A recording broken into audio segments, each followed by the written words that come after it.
like makes nipples. Why? Is that a thing? It's kind of hot. Yeah. I didn't mean to be hot. Like, clearly this outfit was not screaming hot, but like, I have the bra for when I am gonna be hot one day. People don't talk about inverted nipples enough. Well, I think you should shed light on it. to be honest with you, Do you have inverted nipples, Miles? no, I unfortunately have. Don't brag. Oh, you have really pointy ones? Huh? Like, you wouldn't need the nipple bra. I don't like my nipples. You don't? I used to be self-conscious about them. Are they Why? pepperonis? Let me see them. They're like not like pepperonis, but they're not. That's a normal That's a nipple. completely normal nipple. The fuck? I was expecting Me like. too. I just showed I you thought my we were gonna nipple. get something the size of this tray. I don't. Why do? Okay, wait. All right. Why do y'all want to show y'all's nipples? We're recording, by the way. Recording already? Yeah. Have you met the girls that like they're checking you out and like checking you out at a store and they just so happen to not be wearing a bra and you're like, I just wish I could be that effortless. That's why. Honestly, I say, oh, she Okay. is I'm sorry, effortless.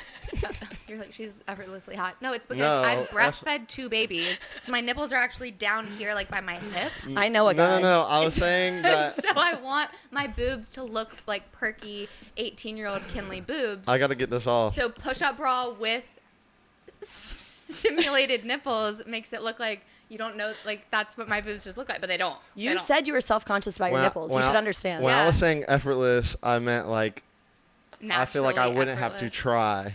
Oh, to be able to see her nipples. Yeah. Oh, you think that That's a girl one. that shows her nipples is easy? I wouldn't say she's easy by I'm any just trying means, to fake having like but like I'm just so good envious. tatas. Yeah. Mine like face south. yeah. I'm uncomfortable. I feel Not like I'm kind of like. Welcome to the podcast. welcome Miles. to the podcast. This is season 2, Yeah. episode 2. Yeah, and this is our first guest of this second season. I know. This is We're starting out with a banger. this is Kelsey. Allegedly. Yes, Kelsey allegedly. Morgan Fry to the internet. We've since learned that Kelsey Morgan Fry is not actually a real government person. You Correct. got married and didn't change your last name.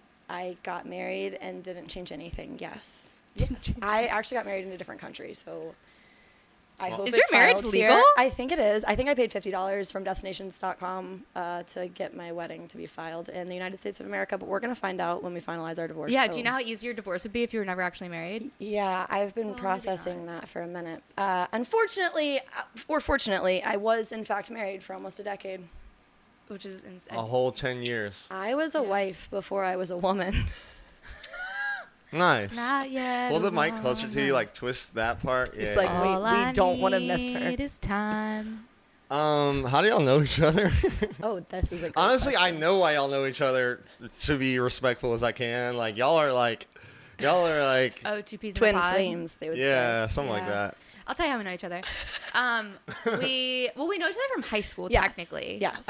We had like mutual friends through high school, and then Keep in mind, we were the era of, like, social media existed in high school for us. Like, we had Snapchat. How old are you? Sorry. Listen, 30. I am 30 years old. I'm a baby with a lot of babies. How many babies you got? 3. Oh, that's not a lot. I'm that's 30. so many babies. So you went to an Says all-girl the guy with school. 1 kid. I got my period and got pregnant the year after Miles. Wait, how old's your oldest? She's almost 10. So, okay. So you got your period for the first time when you were I 20? know. It's a whole thing. I wasn't vaccinated. My mom never took me to a well check. I'm pretty sure that had something to do with it. You Seen the aren't vaccinated? Have you seen the documentary about Natalia Grace? That's actually Kelsey. She It was like unintentional neglect, but I'm doing great. But you went to an all-girl school. No, I No. actually didn't get to go to the privileged school. I just became friends with all of them because I was a strategist. strategist. Yes, I lived in the inner city. I actually bring people to the hood. That's where I am from. You would never guess that because I look so precious and so innocent. But I grew up in the Willow Lawn laundromat for a long time. The photo that you posted recently of you and like your like first grade friends. Yes. So Ivor Otieno, I don't know if you guys know him or not. This is so controversial. You might not want to post it. He was murdered a couple years back while having a severe mental health crisis. And he was my best friend growing up and saved my life on multiple occasions. And a system did him dirty. And he's local. He got killed in jail, right? He did not. He got Or killed.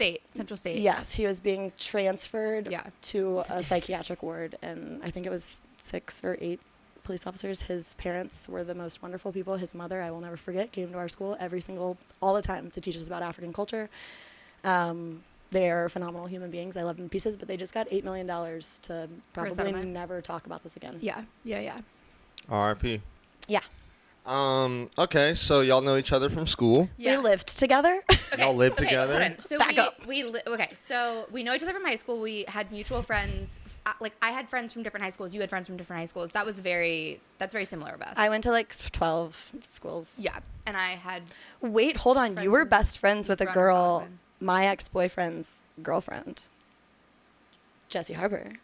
Okay. That's how we knew each other. Wait. We started Rocky. Let's not name drop too Rocky. much. No, don't name drop that one for sure. She will sue me. Yeah, maybe please. we just bleep that one out. We're gonna back up. All right. However, I've always been homeless, and Kinley. High school. No, this is actually true. This is true. She was homeless. I'm I had currently graduated homeless. from high school. This was my first roommate out of high school. I was living with I don't think Liza would mind, our friend No. Liza. Yes. Um, She still heals me to this day. yes, we had this really sick, cool apartment on Boulevard. Again, we're like, 19 years old? Nobody should have let us live alone like that. We are 10 years past that right now, and I just need you to know I am helping my stepdad right now, who lost his wife and his son. We will talk about it, but I am helping him, and he lived in the exact same unit as us on 317 North Boulevard, just so we're clear, in college. Rep 317 North Boulevard, because that was an epic time. We got evicted. We did It's get fine. evicted. But anyway, Kelsey's homeless. I'm living with Liza, and we have this massive apartment. So Kelsey basically like moves in and lives with us. And however, I am in my straight edge period of my life. I've started a job, a very professional job. I won't name drop that either. She's the because mother. I'm the mother of this situation. I'm working night shift. I'm getting home at 7 a.m. Kelsey and Liza are adopting bunny rabbits and kittens and wallpapering and No, I mean, like, the most unhinged of unhinged happened inside of that it was apartment. so chaotic. And what did you spill? Jungle juice down I the stairs? woke up one morning to a man, I couldn't tell you his name, giving me a Sour Patch gummy with acid on it, and I asked no questions and swallowed it, and I think I had work that day. Like, that was where we were at. Yes. Okay? 19 years old, living together. So I was like, like this. It was not good. I was kind of mean. No, Kinley, looking in hindsight, Kinley was not mean. She was very cordial. So y'all were beefing at one I would point. come home at 7 a.m. and be like, get the fuck out of my apartment. We were also still awake at 7 a.m. However, Kinley was also around law enforcement. I was Still is. I was beginning to date my now ex-husband who was in law enforcement. However, to be fair, he was like the chillest law enforcement ever. Amen. Yes. But anyway, that period of my life, Kelsey and Liza stayed friends. Y'all kept doing things. I moved out and got married to law enforcement. Yeah. We threw jungle juice down the steps and got evicted after a Christmas party. Yeah. We Wait. went slightly different roads. Wait, I moved to Manchester after that, and it all went downhill. Did all I gotta ask, and I You don't. moved and with Liza to Manchester. I remember Yes. this now. Yeah. I don't can mean decide to, for everyone. be rude or insensitive, whatever. You're gonna have to not preface everything with that because Have at it. I- Hurt my okay, feelings, okay. Miles. I'm not gonna hurt your feelings, but why were you homeless? Oh, well, so I don't know if I told you this or not, but I No. was living in a laundromat as a child. Yeah. I slept in several 7-Elevens. Yeah. I had so much family, but I was an only child. Mm-hmm. And my mom was sick her whole life. My stepdad was tending to a baby who they had when I was 12 years old that was special needs, didn't walk, didn't talk. He was busy with figuring out life for himself. I was a teenager and rebellious, and I just kind of got forgotten about. And I'm fortunate that my parents recognized their inability in that season before I had to say goodbye to my mom, because she apologized for her behavior. I wish she was a healed mom, because I would have had such a different experience. But unfortunately, I was like a mirror to her, and she saw me with good luck and things happening that shouldn't happen for me, and she thought of it as a threat instead of as a blessing. So the mother wound. yes, that's essentially the gist of my life. Is like, I forgive my parents, but it was shitty, and everybody around me knew it was shitty, but there was nothing they could do to help. So at this point, I had left high school due to bullying at another school. Something about me that you're going to learn is I was raised by narcissists. So I am like the epitome of a people pleaser. I'm not going to hurt people's feelings. I'm not going to tolerate what people say that's negative. I'm probably, if they're bad to me, I typically help them. And I resent that about me at this point in my life. But back then, that's kind of how it was. And I felt like things just presented themselves to me at weird times where it only could have been a blessing. I shouldn't have been taking acid or drugs as a 19-year-old kid in downtown Richmond ever in my life. But when I was doing that, I had people that were like, hey, you have a place to stay. We have 2 twin beds. Let's push them together. You can stay here. She's going to help out. She's going to get groceries. She's going to do something. She's going to take wrapping paper to the entire apartment and give us a Christmas fun. magic. Okay. Where'd you go to high school at, sorry? Well, that's a great question. I went to Tuckahoe Middle School, which goes to Freeman High School. And so I knew everybody at Freeman, but I went to Godwin. And then I left Godwin and went to Monacan. Okay. And then I left Monacan and went and graduated from Glen Allen. But I Gotcha. graduated like 18 months early because I was bullied. Didn't you go to Tucker too? No. What were you bullied for? Sorry, I'm learning. Yeah, no, this one time, this is like the reason I left Richmond. But this one time I was a cheerleader, mainly because my dad wanted me to be a cheerleader. So when I became new at the first high school, Godwin. Can I stop you for 2 seconds? Yes, when you please. refer to your dad, are we talking So bio I dad have or stepdad? a stepdad and I have a dad. My stepdad is a wonderful human being and he has been in my life my entire life. My father was my birth father. My parents. And we can get into that, but I just want to, yeah. like, when you say dad. Yes, my stepdad is wonderful. My dad is not my dad. He is an imposter. Father. Yes, he's my father. Okay, so who wanted you to be a cheerleader? My dad. Okay, So got it. I'm just specifying. My dad, actually, when we were moving to the house that made me transfer to Godwin as my high school, so I was like the new girl in 9th grade. And my dad was like, cheerleading tryouts have already happened, but like she needs to try out. So they made like an exception and accepted me. And it was weird that they did that. That was really kind. I'm grateful for it. But that was all my dad. And my dad did not exist in Richmond until middle school when my mom got sick. So my dad moved into my mom and my stepdad's house when my brother was born and lived in my bed with me. Why are you So- laughing? Before, Because, like, what? Before that, that was like my stepdad and my mom bought a house and it was like the greatest thing ever because before that I was living on Monument Avenue in like an unfinished apartment. No, an unfinished attic, I'm sorry.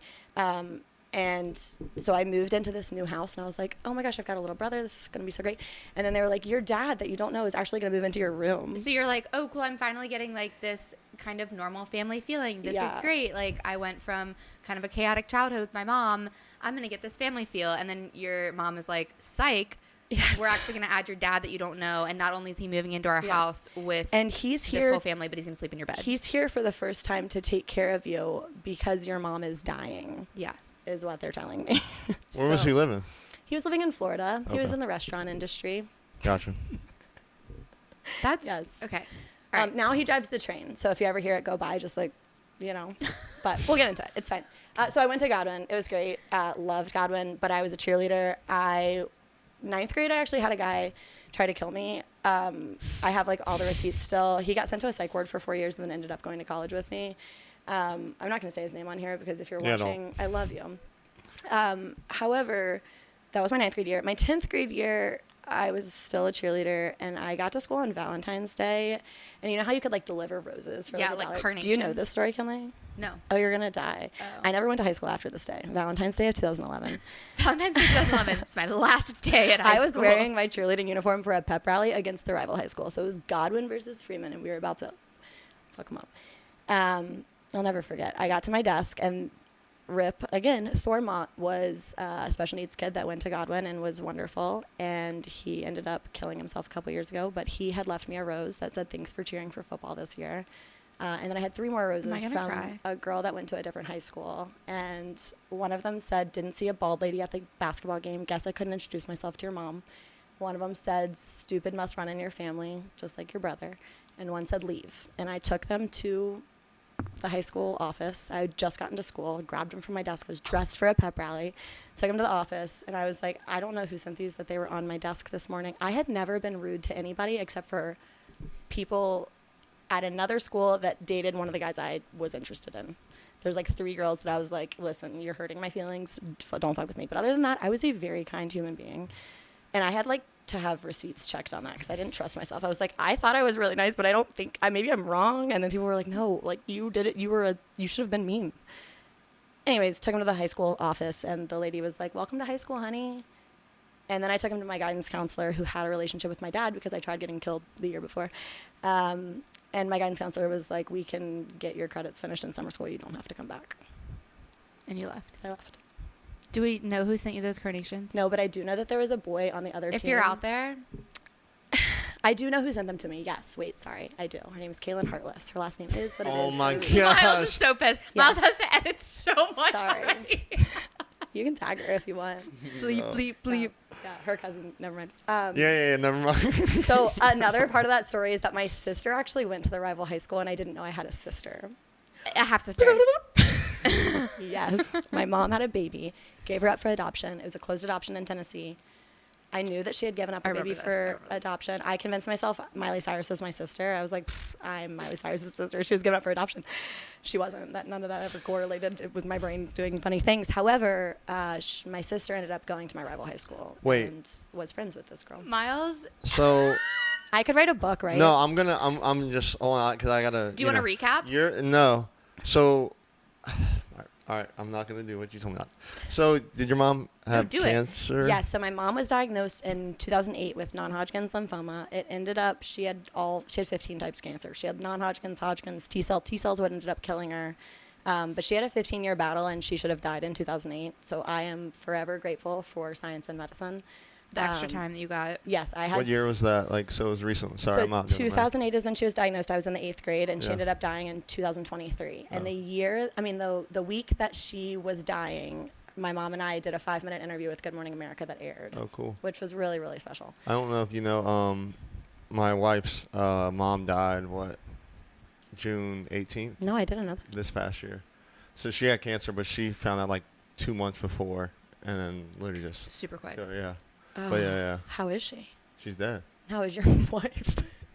Oh, how is Sam? Oh, sorry. handling that? No, I mean she's doing the best she can. You know, I mean we had a baby. We had Grayson 6 days after. No way, Yeah. Miles. Yeah. So. That makes me tremble and have like goosebumps. Yeah. Is that baby an angel? If he's anything like me, yeah. Oh, yeah. golly. Sorry, my mom calls me her angel. Anyways, I'm sorry to hear He's that. plugging that this is our Mother's Day episode. No, like I hate this. Yeah. My plot has always been like toxic positivity because my mom's always been sick, and I have used the internet as a diary. Like I was a OG Richmond MySpace whore, you know. Mm-hmm. Like I collected MySpace, like Tumblr. Like I feel like you were the first person to have like a blog. I collected humans from lived in Churchill preschool. It's one girl that I'm so close with now. I only know her from the internet because my mom remembered we were friends in preschool and she found her on Facebook. You collected. What do you mean? Collected humans from every corner of the internet if they served a purpose in my life. Like I feel like I can just like feel the energy, and I keep those people. You and I, like we Yeah. don't talk often, but as Like- soon as we talk, we are on the same track because Yeah. they're the type of people that I keep. I think that that's like the epitome of kind of like the high school thing. Like I'm like, we had friends from all different high schools. That's how she still is as an adult. Like, oh, I know this person from X, Y, and Z Yes. 10 years ago. You're not the kind of person that's like, okay, like Kelsey and I are not like you, Miles. Like you have like a group of friends that are all like, y'all have all kind of been friends for a while, and you are friends from the same era of whatever. I feel like Kelsey and I have a group of friends where every single person that's in that group is from some random We part have of like our life. flavors in corners. Yeah. Like I can walk downtown in Scott's Addition and I can tell you 14 different lives I've lived based on people that I run Yes. into. Like if I go to the grocery store, I'll be like, oh my God, I saw 5 people, but like they weren't all from, like one's from high school, one's from and let me tell you, I rehab, was so one's from, scared. like- Tyler didn't love, I was married. We are divorced. He's wonderful and cordial. It's great. We just like got pregnant at the first time we ever had sex and did life together. And we did it really, really well during really, really hard years. He's a great human. But wait, why did I get to Tyler? What was I about to say? How you met people in your lives and different. Tyler points. You're gonna didn't have to, love like, Richmond. So right? back up. So back up. Okay. Okay. You leave. You leave Sorry. 317 North Boulevard, RIP. Okay. You move into Manchester. I go on my own responsible path Miles is about to shit himself. this way, and then what happens? Okay, so we're Because living. we need to know how you meet Tyler. So I'm pretty sure we got evicted from the next house You we did. lived into. You did. Yeah, and so we moved into a guy that I was dating's mom's house. Yep. And I got a puppy again. We got bunnies and puppies the first time, but we just decided to do it again. They Bunnies all and kittens. all of we the got kittens. all of these animals are still in our possession. The bunny, I don't know where it is. Its name's Dot, but I think Liza still knows where that thing is if it's not dead. Henry is still her dog. We had all these animals and they still exist. Gunner is down the road right now. That was the dog I got from a trailer park here when I was living in this man's house. Anyways, so we got evicted from the next place. Not sure why. Probably didn't pay rent. Then moved into this guy I'm dating. I mean, the guy I'm dating is the hometown hero for everybody. We all know him. Big round of applause. I ended up getting a Snapchat from him one time when I was at my father's house, the guy that we don't like. I was at his house because I was unwell. And my mom was asking me to find her cocaine for a wedding. And I just had some boundaries that I was putting in place. And, I was like, this probably isn't going to work out. So I was like frustrated with my mom. I was frustrated with my friends. It was a Saturday night. I was like, my dad is a Bible thumping pretender. I'm going to go to church with him tomorrow. So I went to my dad's apartment. The one you don't like. Correct. You're going to church with him Well, tomorrow. let me back up. I loved him until 2 years ago. He hung the moon for me. He moved into my parents' house and then manipulated me to believe he was wonderful. I should have listened to my mom. I was wrong. I found all the receipts when my mom died, unfortunately. Got a lot of receipts. All the Tax receipts. season. Yeah, for sure. I was married to an accountant, Miles. Oh, nice. I am well documented. Went to my dad's apartment. I woke up the next morning to go to church with my dad to a Snapchat of my boyfriend having sex with my best friend. That he sent you. I don't remember who it came from, but I remember this. one of them was filming it and sent it to me. And I don't remember where I was living, but wherever it was where I was living. I think it was his house. I don't remember. Anyways, so I woke up to this Snapchat, and I was like, my mom's asking for cocaine. My friends are shitty. I don't know where I live right now, and I just got this Snapchat. So I was a little sad girl, which is unlike me because toxic positivity. I've done it my whole life. So I was like, my grandma killed herself last year. She swallowed a bottle of Effexor. I'm going to swallow my bottle of Xanax right here. Swallowed it.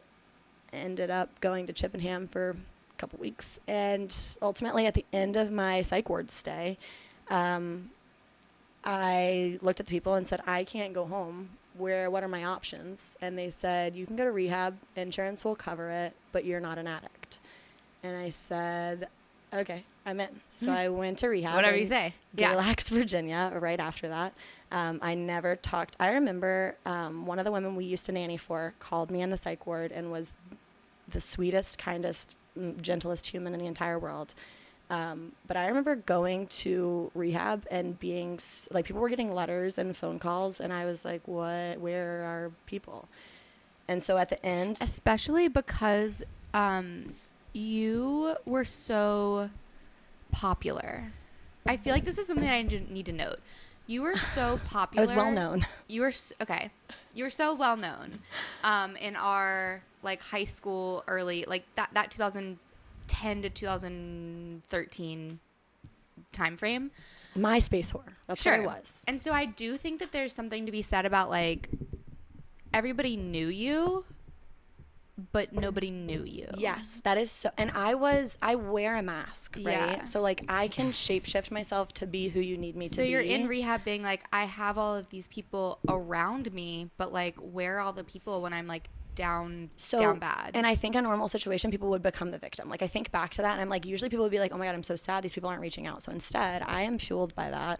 And I started hosting 8 a.m. yoga classes at rehab. And I started pouring into these people because I wasn't an addict, but I knew that they were. I was raised setting up AA meetings my whole life with my grandfather, all over Richmond. It was I either went to church on Monument Avenue or I went to some random ass community room to set up an AA meeting and make coffee. So I was built for this season of my life, right? I was pouring into strangers that were thank you for seeing good in me. This is the lowest I've ever felt. And I was like, this feels really fucking good. And you feel good when you're needed. Oh my God. And I was in there listening to these NA meetings and I was like, I did acid and mushrooms, but I've never seen heroin. I don't know what any of this is. I don't know what it means to be dependent. I've witnessed these people my whole life, but I don't feel these feelings. I watched so many people that kill themselves in rehab. And I left with a binder full of I still have it, the sweetest notes from these, old women, old men, young guys, young girls, just thank you for seeing who I am truly and not judging. And that really tugged on your like people pleaser. Yes, for sure. I was like, this is my purpose. Yeah. Like, I am here to pour into humans, and even if nobody's pouring into me. And so they were like, your insurance isn't going to cover anymore. Where are you going? And I was like, what are my options? Like, what can I do?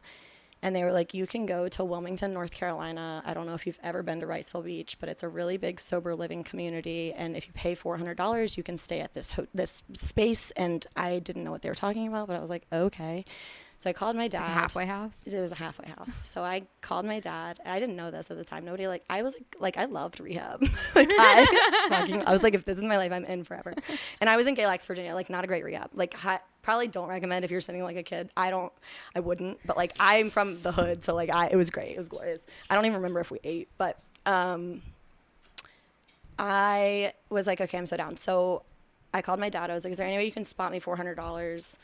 And can I take my car to North Carolina? And he was like, where are you going? And I was like, I think I'm going to move to the beach. And he was like, okay, I can give you first month's rent. And so I moved to this single wide down in Wilmington, North Carolina with no job, no friends, a car. I'm not sure it's registered, a car that my dad has bought from CarMax that I'm not even sure I'm supposed to have. And my mom comes down, and they have furniture there, they have food there, and I'm like, what is this place? I was like, they just have it set up for me, like, do I have rules? Like, what's going on? And I get down there with my mom, and they're like, you have to be in bed by this time, and you've got to have this and this and this. And I was like, I've been on the street since I was 12. I was about to say, for somebody who, like, for Miles's question, it was like, how were you homeless at, like, 17 or whatever? For someone who didn't have a lot of supervision, and I do remember that from like high school and stuff, like you were always the kid who was like, oh, I don't have to be home. I don't have to. And we're all like, oh, our mom says we need to be home at midnight. And you're like, can I spend the night at your house? Yeah.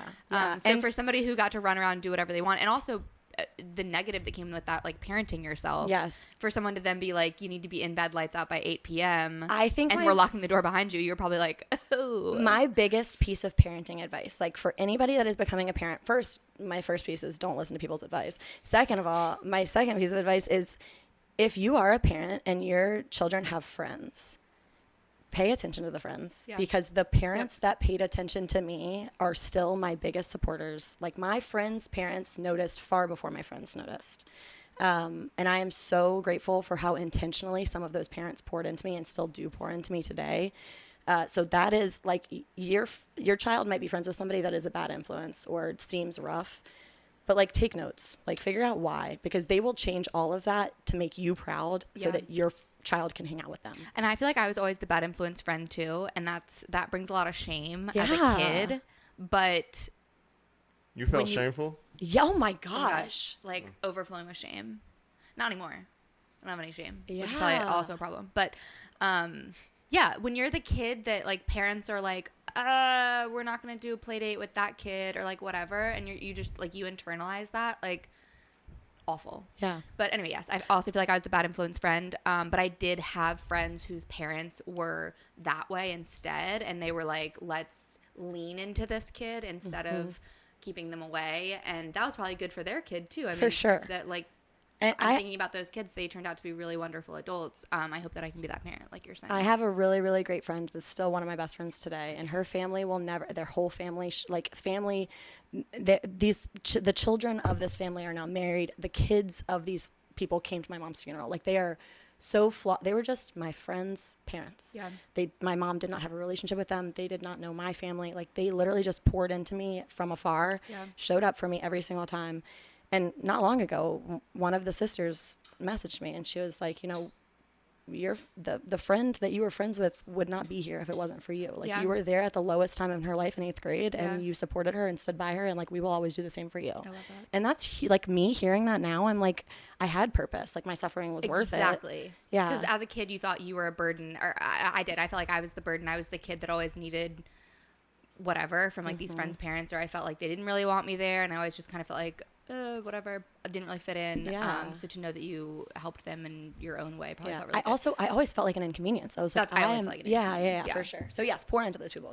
Okay, we have 11 years to get through. I know. Sorry. So, Okay, so let me you fast moved forward. 10 of them are like really easy. Okay. I don't know about that. I ain't gonna lie Shit to was you. good for Kelsey from 2013 until 2023. Anyway. Well, 2020 really is when everything went downhill. But Okay, so you moved to the beach.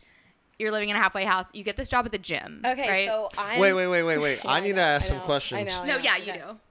Were you popping or doing? You said Miles, MySpace, all I- this Are you stuff, popping? whatever. Finger Like, popping your asshole. Like, am I documenting this? Yeah, like, I am. what's going on with I have that part? documented my entire life in stories. I have never tried to grow because I have always just been.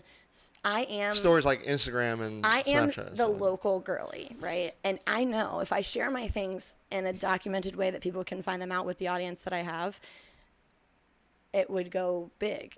People would know. I don't want that. I want to be the little hometown hero that gets to help people. And I honed into that. Now I'm at But the you point. are documenting it. Well, To now- answer Miles' question, you are documenting because I feel like you could tell a story and at any given moment you could find a photo from that story. No, for sure. Yeah. Yes. Why can I do that? I don't know. I don't know either. Yes, like if she you was definitely need, documented. You had a blog. if you need at this time. receipts, like I have receipts of every single stage Yeah. of my life. She was documenting. But I am so scared of the public because I've always been public, Yeah. right? So like I see why like celebrities are the way that they are because I'm like people are ruthless and these are just like people I've collected. Like this isn't the internet. This is just like people that people that don't even know kind me of yet. think they yeah. know me. Yeah. Yeah. So no, at this point I am documenting. Like I get out of rehab and I'm like, what's up bitches? I'm going to Wrightsville Beach. I'm going to a halfway house. What platform was this on? I just need to know. It had to have been Instagram. It's probably Okay, yeah, Instagram. because 2012 was Instagram. Yeah. All right, Yeah. go ahead. I mean Snapchat, like She's done I with went that. viral on Pinterest for a second. Like that was like a thing. Okay. You get a job at the gym. Anyways, I move into this halfway house. I'm like, I gotta get the fuck out of this halfway house. Where am I? I have a curfew. I'm are not not even keeping me in here at I'm 9 not p.m. even sure if I'm allowed to use the refrigerator. And so I get on Craigslist, like maybe a week after I'm there. I get on Craigslist and I'm like, fuck this, I'm gonna make this work. I find this girl and she's like, I've got this one bedroom. It's $500 a month. It's on this like waterfront timeshare townhouse. And I was like, I love her. Her name's Maxine. I'm moving in. So I message her. Miles is about to rip you a new asshole for the number of names you have dropped You in can this say her episode. name. I message her and I'm like, hello, I am a stranger on the internet as well, living in a halfway house. Do you think I could move in?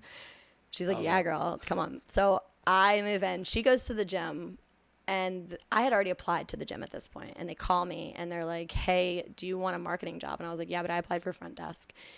And they were like, we were just wondering if you would want to have a marketing job. You work at the beach. It's all old people down here. It's like old newlyweds and nearly deads. Like, come on. And I'm this like teeny bopper and I'm in a bikini and I'm like, yeah, I would love to. So I go and like get this job that's like kind of cool. And just so happens that Wilmington, North Carolina is the film industry. And so they call it Wilmywood. And the gym that I worked with was partnered with the hotel where all the celebrities stayed at. So that was the gym they used. So I would sign NDAs and hang out with celebrities all day long after I left rehab. And I would be like, look, guys, I'm with all the Blue Mountain State boys today. Or look, guys, I'm with all of the people from One Tree Hill. Like, I mean, I literally left rehab and didn't tell anybody about me being cheated on, showed up in Wilmington, North Carolina, and was Like like, started a new life. look at me with these celebrities. Yeah. Like, I was trash last year and now I'm living on the water. Yeah. And I had taken my dog from Richmond. And so the talk of the town was that I had stolen my boyfriend's dog and was living at the beach with celebrities. And I was. But that was my dog, not his. Anyways. I also stole a dog. Yeah, it's fine. It's fine. The similarities here are endless. But So anyway. at the gym, mind you, I tried killing myself in August, and by April I was pregnant with a guy from the gym. So I got to live my life for like a minute, and then I was like, wait, everybody's about to doubt me because it's me. And I just got pregnant with this really wonderful human being. You met Tyler through the gym. Sorry. He works out at the gym. I thought he was married with kids. He was like the hot, cut off, bald man that came in, and I was like, he's got to be, I'm a child. I don't even have my period yet. He's got to be, I don't know. It was weird. And But then you our, haven't had your period yet, right? well, listen. So yeah, for sure. And our front, I was like, it's trauma. It's stuck. Our front desk girl was like, yo, he's so hot. And I was like, I agree. And I was dating this gay guy at the time. It's the whole thing. And he was a professional golfer. And I ended up breaking up with him and got Tinder. And my rule, like my boundary was don't talk to anybody from the gym. Like you can't. And then Tyler messaged me and was like, what are you doing on here? Don't you have a boyfriend? And I was like, I thought you were married with kids, my guy. Like, what are you doing on here, Dilf? For me. And after that, he's the shyest, like kindest, sweetest thing in the entire world. And he walked up to my desk and he was like, would you ever want to get a drink? And I was like, your boss asked me out last week. And then we got pregnant. So then I got pregnant.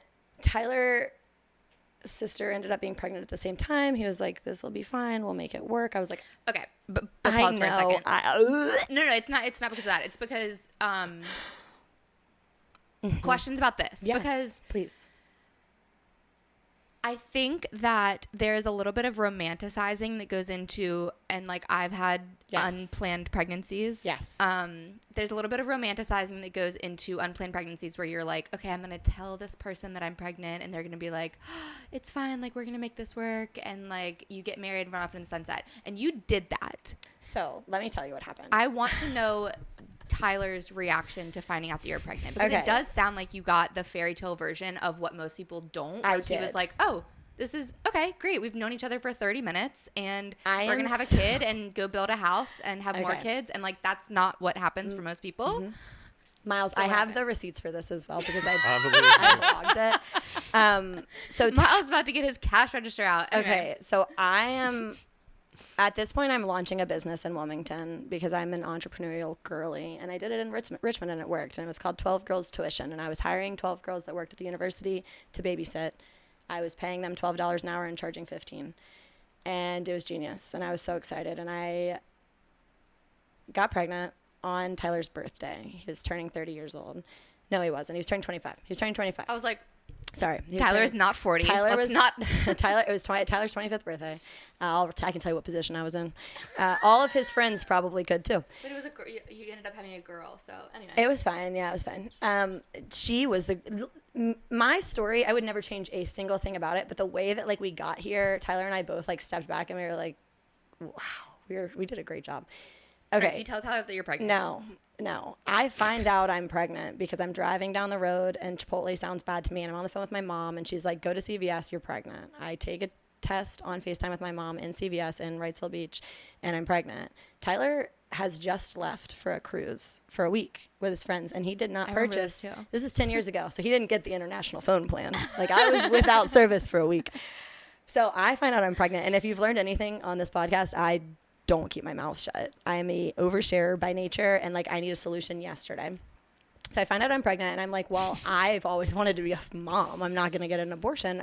I fully support them. However, I would like the baby. I would like this baby. And like in my gut, I was like, Baby I sounds was cool. made for this. Like Which is true. yes, like I was like, I'm not scared. I'm pregnant. Like he's a wonderful human. I'm living my dream life right now. I've You're made 20. it. I need no support. I'm 20. I need no support from anybody right now. I have a job that's like making great money. Yep. I just don't know what the solution is, right? Yeah. So like I'm like, are we here? Are we there? Am I going home? Is he gonna hate me? Does he want the baby? What's he gonna do? What's his family like? I know nothing.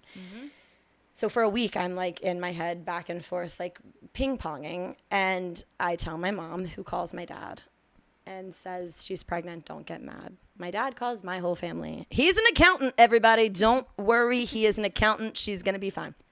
So in my head, I'm like, well, my dad says I'm going to be fine, so I'm going to prove to him that I can get the white picket fence because he thinks I'm going to fail. And then I got the white picket fence. Yeah. And Tyler came home a week later and texted me and said, hey, we're landing. Do you want to meet at this Mexican restaurant with all my friends? And I said, no, I would like you to come here. I've missed you. He showed up at my townhouse. My roommate ran to her room, and he put his hand on my leg, and I looked at him and I said, I haven't shaved my legs all week and I'm pregnant. And he said, my sister's pregnant too. And I said, Wow, cool. We were all having it's unprotected fine. sex. I can go to my mom's. I can go to my mom's house. Like I'll just go back to Richmond. 4 Yeah. hours. 4 hours. I'll go to Richmond. I'll stay with my mom. She's fine. She's excited. Like Yeah. she's excited about it. Don't worry about it. And he was like, well, I'm interviewing for a job in Raleigh next week. And I was like, and he was like, I'm interviewing with my sister. And he was like, if you want to go to Raleigh, you can. And I was like, okay. So this is in April. We didn't tell anybody on his side of the family we were pregnant until July. So my whole family knows. The internet probably knows at this point because my whole family knows. And Tyler's family doesn't know. Yeah. So he calls them on 4th of July, tells them they were so wonderful, so great, but they were like, what the hell have you guys done? We moved into a 2-bedroom apartment, built our dream house on Tyler's state employee salary. And everybody was like, oh my God, they're so loaded. You guys, we were buying a $220,000 house and he was a 25-year-old man with like a real job for 5 years. It wasn't that crazy. I just like take pretty pictures. Moved into that house, had some babies, played the part, stayed distracted, realized we were so freaking good at dividing and conquering. Like we were like, we don't really need to do life together. Let's just like tandemly do life, and then we'll just both meet in the middle. In hindsight, I did this in spite of my father. I'm realizing that. What, Yes. get married and have a kid? Yes. No, Yeah. I made it pretty and the perfect Dr. Seuss fairy tale novel, not because it wasn't. Like, it very much so was cordial and wonderful.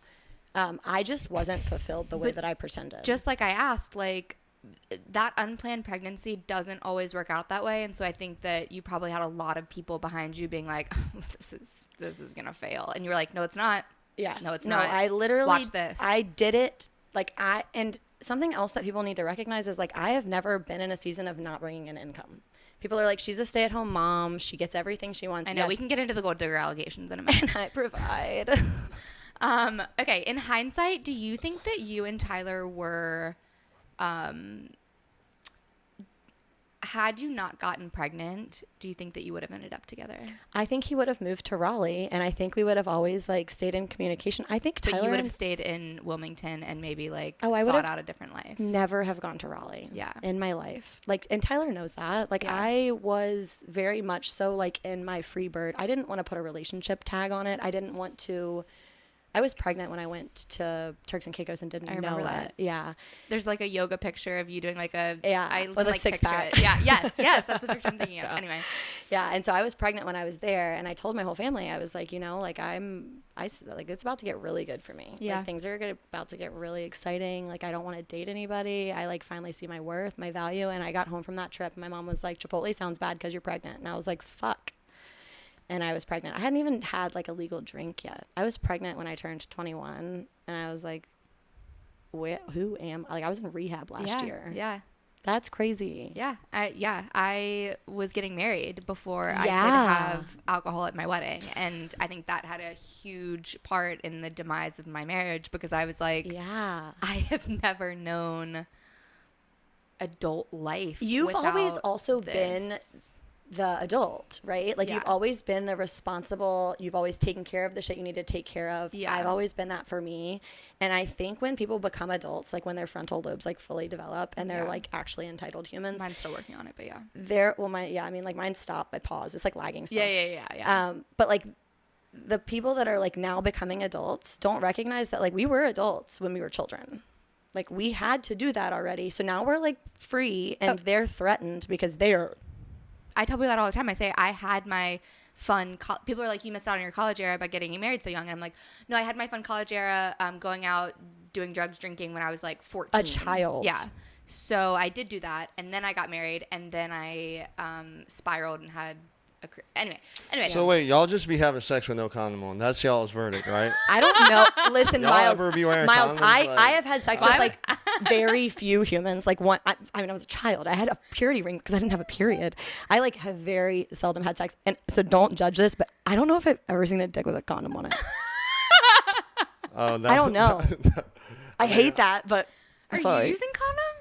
I mean, I did in the past. Can I tell you something really funny? And I hope he doesn't get mad. But when I found out I was pregnant the first time, I went to the doctor and I found out that like my STD record was like clean, and I like joked about it. And I swear Tyler was like, thank God. So that's like a real thing. That y'all be having sex I with mean, like, condoms. I sit on porta potties. Like, I'm not always squatting. It's hard work. So there's a lot of things that could happen down there. Like, the condom is protecting things, but like, what's protecting the porta potty? Miles. The porta potty is a metaphor for. No, just kidding. Anyway. A glory hole. Anyway. All right. So you run off. You do the white picket fence. I did the white picket fence. And I want everybody to understand that, like, that white picket fence was, like, exactly what I needed in that season. I just grew up, and I was like, wait, I'm pretending. Can we detour for a second? Yeah, please. I'm begging. Can we talk about LuLaRoe? Yeah. I actually got a message from my dad about it this morning on his anonymous Reddit account. You back up. Don't talk shit about my Mormons. They have people. Well, so I didn't know LuLaRoe was corrupt until it was corrupt. I got a lot of questions about. Really? Yeah. I was like, what should I ask Kelsey on the podcast? They were like, please ask her what happened to LuLaRoe. Oh my God. Well, first, we made bank. Second, turns out that something scammy happened. I heard there was a documentary. I didn't ever watch it. Wait. I need to know what LuLaRoe is. Okay, so LuLaRoe is a multi-level marketing situation. Okay, so you know it's what like MLMs Amway are. So, like, it's Okay, Amway, all right, but, like, continue. not Amway's clothes. So, like, essentially, I would buy a dress for $25, and I was required MSRP to sell it for $55. So, I would buy a pair of leggings for $10 and sell them for $25. Mm-hmm. And I could not lower the prices. But And you buy it in bulk. yes, so people were cult followers of these patterned leggings, and I unfortunately I wore them for pictures so that I could sell them, but I didn't wear them out. And one of my neighbors walked past. I turned my whole garage into a boutique, like brand new construction, new Charleston style home. I was like, let's put floor in the garage. I'm What was opening a homie boutique. thinking about that? I didn't even know that. Sorry. No, he was in support. He was in support of everything I did. That's like fine. he didn't say no. I am like a Hold your horses. I'm getting to that. I just like What? go. I just like go, right? Like I do things and then you just like can't say anything about it because I do it. So what are you gonna say? But LuLaRoe, yeah, this like So clothing you MLM. paid like $15,000. They send you like 12 boxes of clothes and you're required to sell them. And then you're required to order a certain amount of clothes each month to keep going. The way that it's slimy is that you build a team underneath of you. Yeah. And so these people are spending $12,000 and not being able to move product and then they're stuck. Right. So You explain LuLaRoe. I'm gonna. that's LuLaRoe. And I did it. And So how do you think you got into LuLaRoe? well, I was on social media at that point. I think I've like consistently stayed where I am. Like I remember I had like 3,500 followers, jumped to 10,000 when 10,000 was like the linking. You had to have 10,000 to link. And then I just like floated under 20 until now. Like I've just like chilled where I am. So these people have been here for like a minute. What yeah, because you're at like 25 now, I think I saw, right? Yeah, TikTok's like almost 200. Yeah. Just terrifying. But 187? yeah, is it? Thank you, Miles. I'm grateful I for just you. saw Do you know here. my social too? Can you tell me if my dad's IP address is his location? All right, well, look, I know Kinley's not here, but like, all right, I'm confused, honestly. Like, oh, yes, I can't wait. I mean, I get it, but like, I don't get it. Like, Okay. all right, because I don't know the ins and outs of like why. Like when it went, you said 2 years ago it went left with your dad. You were blinded till then. Like, Okay, wait, the dad. yeah, like what's going on? What's going on with your dad? Not, I know I saw the little post you did today or the other day about like him trolling you on Reddit. Okay. But like, what broke y'all's like thing? Because you said you saw him in a good light. That's the hot topic right now, right? So my dad hung the moon for me. He came to Richmond, where I live, from being a long distance father. Like I knew him call collect, and that was it. When I was in middle school, at like the most vulnerable time in my life, my brother was nonverbal, didn't walk, didn't talk, and was 11 years younger than me. My mom was dying of cancer, and so my dad hung the moon. Like he got to come in after not being in my life my whole life and pretend like he was the ultimate dad. So he became the church guy. He became the person that picked me up to take me to Taco Bell after school. Like he got to be the fun parent while living inside of my mom and my stepdad's house. Anybody can be a Disneyland dad. And Why that, y'all say pretend if he was doing it all? well, where was he before that? My don't know. mom was providing for him, You but were he's gonna tell me. never one time paid for child support. That's crazy. Like you're moving why into they- your... what- So for the what hard happened? 12 years, he's in Florida doing restaurant industry, whatever. And then all of a sudden he gets to come in Well- the ninth inning and be like, let's go get toys and go to Taco Something- Bell. And as a single parent of someone whose Did you hear my co-parent is armpit reemerging 2.5 years later, that's shitty. But what happened with your parents then? Because Okay. like again, like there's you know just Yes, you I'm need hearing context. I'm hearing one thing, so I could be like, okay, well maybe Yes. respectfully. Okay, so here's the real gist: is if my dad could take time to invest in the professional help that he tells me to seek out, he would be golden. Like, he really is a kind-hearted human on the inside, and he wants to be like the socially liberal Christian guy that like does good things. Like, we used to go hand out like homeless people meals in Monroe Park together. Now he's on Reddit talking about me helping the homeless like it's a horrible thing. He wants to be one person and he acts like the other person because he's unhealed. And my mom was the exact same way. And I didn't recognize that until my mom passed. Like, I was like, wow, if she would have just taken time to like pour into herself, she wouldn't have been that way to me. What was their falling out, your mom and your dad? My mom was a bartender. My dad was a bartender. They were both unwell and addicts. And we lived in Fort Myers, Florida. And my mom had her tax return on the check and went to church. Went to work one night. My grandpa watched me my whole life. My grandpa lived with me in every state I lived in. He was like my person. He was my mom's dad. Was the Stone one? Yes. So my boys are both named after him. Their names are Stone? So my grandpa's last name is Stone. Do you know who Tuffy Stone is? No. He does barbecue in Richmond. He owns Q Barbecue. You ever heard of it?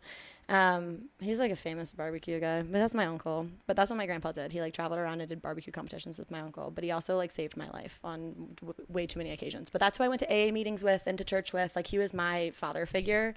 My stepdad would have been, but he was like working and a full-time parent to this special needs child, and it was just a lot for him. Like, That's your brother, correct? He's my half brother. Yeah, Okay. yeah. So and he was my brother. Yes. Yeah. Born in Sorry. Florida, restaurant industry, your parents are addicts, your mom comes back here. Okay, so my mom comes back to the house one night, and the tax return is taken off of her refrigerator, and my dad's nowhere to be found.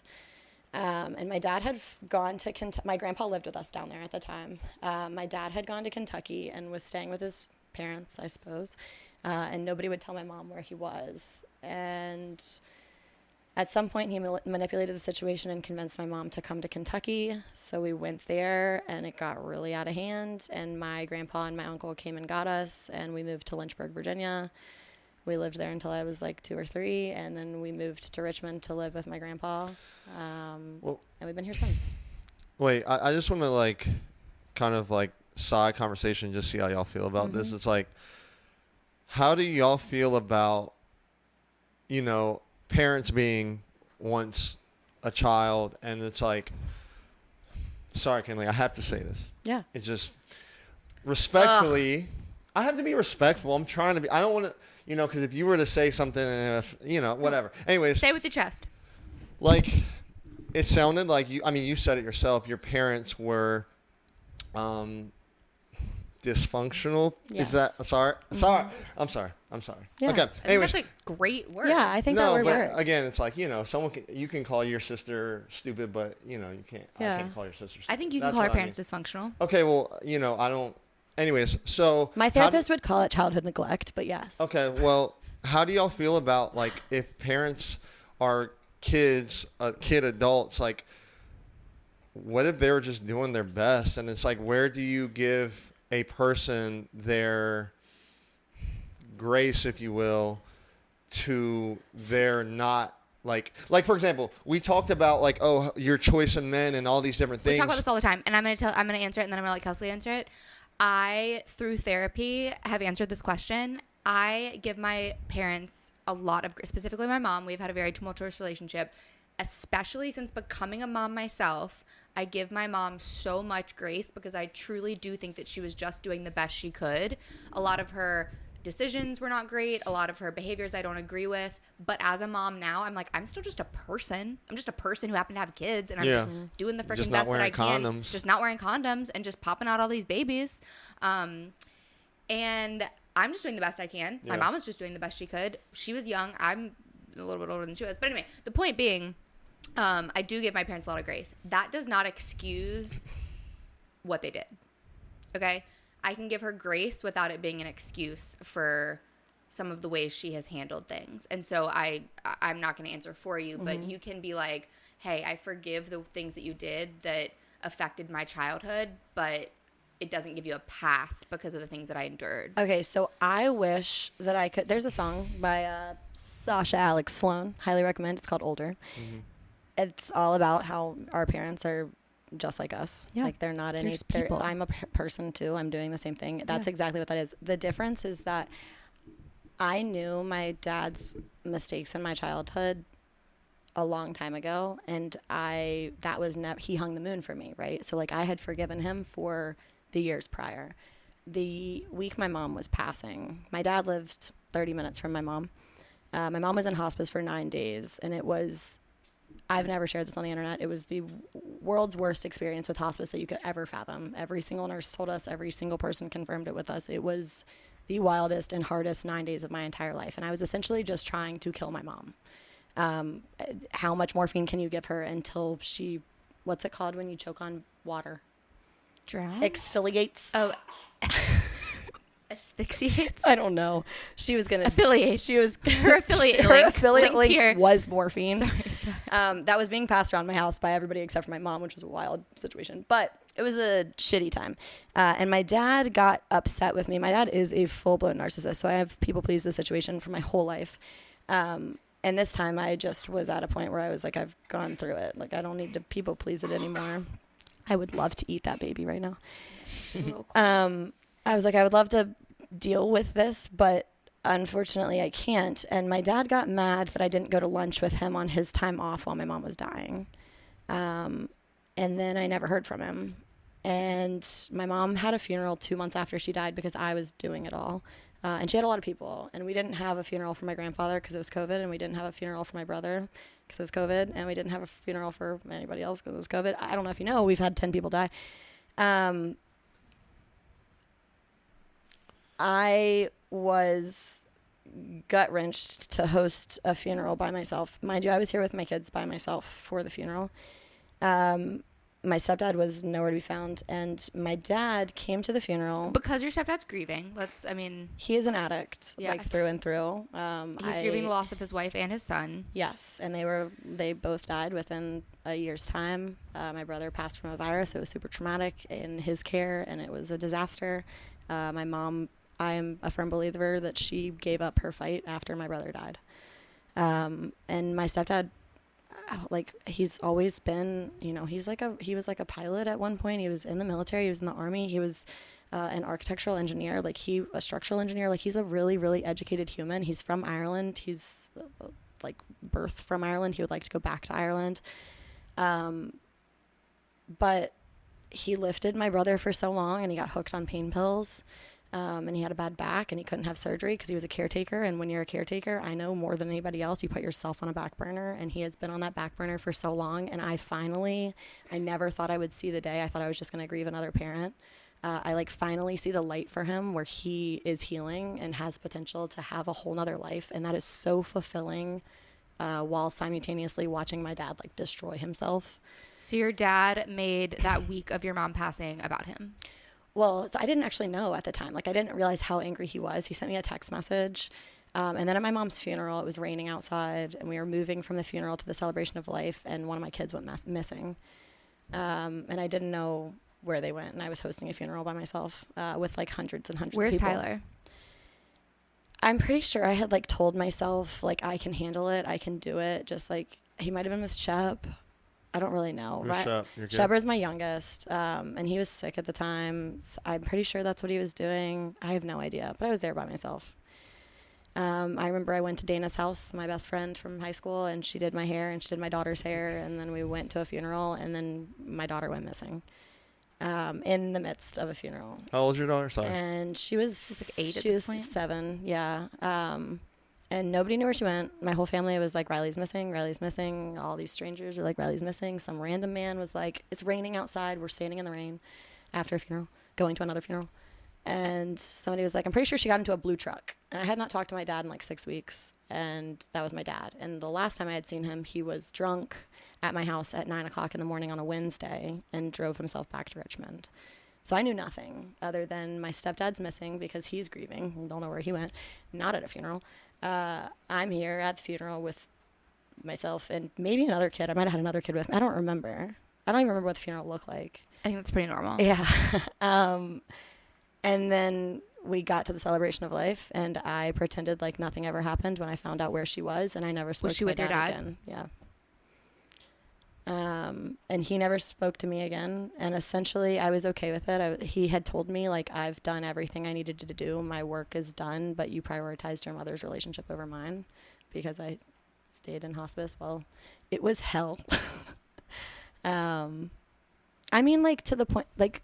Do you think that this could have been something that you could have gotten past with your dad if it hadn't been I could have gotten past it yesterday with my dad. I had my text messages to him are the kindest, nicest things in the entire world. And I have said, like, it feels so dirty to air dirty laundry publicly. And, like, my poor dad's family probably feels so ashamed because he is blood. Yeah. Like, I feel so gut-written for them specifically because I'm like, they know your dad's he family is sucks. the family in Kentucky. Yes, and they are we don't see them very phenomenal. much on social media. No, Why? they are the most private humans you will ever meet. Okay, they don't want to be a part of. No, and I don't want to shame them. Like, I don't want to out them. I've always had so many followers. That's like a town of mine. Yeah. Like, I've always, like, their people know me. Like, I've never wanted to out them.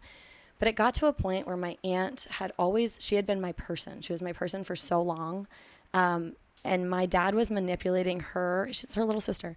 I mean, his little sister. Manipulating her so much that the manipulation I was recognizing, I was like, I can't do that. My kids were recognizing it. And I was Sure. like, I know her heart. And I know her heart is so good. And he is not taking care of her heart. Mm-hmm. And I was like, I have to do something about it. And so I just proved that he was the way he was, and he proved it without me having to do anything. So my screenshots and posting it online is essentially to let my mass family know, like, hello, I'm not crazy. Like, Yeah. he's making you think that I'm a psychopath and I need help, and I'm doing great. Yeah. Like, I'm proud of myself, and I feel so sad for him. Yeah. But it's not my problem, not my circus. So the distance between the Kentucky family is, like, do you still talk to them? Yeah, I actually got a text from my cousin on the way in So here. things are good between y'all. You just don't. There has definitely been tension. Like, don't Okay. get me wrong. There was, like, a point where my dad went to visit them, and I was upset because I was like, why? I got a text message from my dad's family after, and I was like, you guys have to talk. It had been like a year, 18 months at this point, and I was like, you guys have to talk to him. Like, my kids don't have grandparents. Like, Yeah. he was a great grandparent. Yeah. I was like, he could, like, redeem himself. Like, please just tell him something. And I got a text from my family after my dad left. He was there for like a week. And they just sent a cricket emoji. And I was like, what does that mean? And they're like, nobody said your name. Nobody said a word. And I was like, you guys aren't even defending my name. Like, you're not even helping me out. Like, because you're scared of him. You're scared of Yeah. his behavior.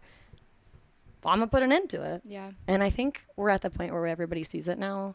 But I felt like an asshole for a second. Like, Yeah. I had to be the bad guy to be understood. For sure. But I'm proud of myself for the way I handled it, Yeah. I think. My therapist is also a wonderful human being, just so we're clear. And this was Kind of 2 like, years are you in ago or therapy? just like recent? So he stopped talking to me 2.5 years ago. Sorry. Go ahead. That's okay. Stopped talking to me at the day of my mom. I mean, it was before my mom's funeral. It was the week before my mom's funeral. He left my house drunk. And I think he was ashamed. And he was embarrassed and never said anything after that. And then he made it my fault. And it was my fault I didn't speak to him after he drove home drunk. And my kids witnessed it, and my kids picked up on it before I ever had to explain it. And that was kind of where I was like, I'm going to be transparent with them. That's where I draw the line too. And that's where I was like, we're going to tell them divorce can be cordial. And, like, your parents can be great human beings and supportive of each other and root for each other and not whatever this is. Yeah. Yep. Cool. Yeah, I draw the line with toxic family when it impacts my children. Yes. Or if I feel like it is going to impact my children. Right. I'm not gonna drag. Well, there's nothing to drag. My mom and I have a great relationship now, but we have had a tough conversation when I first had my son, where I was like, "You have acted certain ways towards me and my sister, and that's okay. I forgive you. You will never do that to my son." Mm-hmm. And she never has. And let's She be never has. honest, She never will. She's a fantastic grandmother. as but a I put parent, boundary. I feel like you can redeem yourself as a grandparent. Grandparents Oh are. my gosh. I cannot wait. I'm gonna be the There's best. no responsibility with fucking being a grandparent. I can't wait. Yeah. You don't, and my mom will tell you that. She's like, I love being a grandparent. I play with him. We do Play-Doh. We make cookies. We do X, Y, and Z. But she doesn't have to take on the mental load of signing up for preschool, doctor's appointments. Am every I single fucking bedtime. them? Do we have an... fucking them up, not Up. fucking them. Yes. You don't have to worry about like the responsibility of the parenting part. You're just gonna be fun. So anyway, that was not to drag my mom because I just love her dearly. No, my She's a great Kentucky DJ. family she is a great DJ. I love that. She's a great DJ. My Kentucky family is good. Okay. They're not the Good. That problem. was the My question, dad too. is like firstborn bull. Like I don't know what happened, and he could be so great. Yeah. We just gotta like maybe like 70 is his like time to shine. I don't know. If you're out there, we hope that you're doing well. We hope you're healing. Anonymous Reddit user 002. Yo, Anyway. it's his wife has one too. I found her too. I'm sorry. All right. So now That was a we'll lot. tap into the divorce as much as you can. Yeah. And I don't want to make you talk about like details and like specifics on that, but I do Yeah. want to get into something that you're doing is like kind of modern.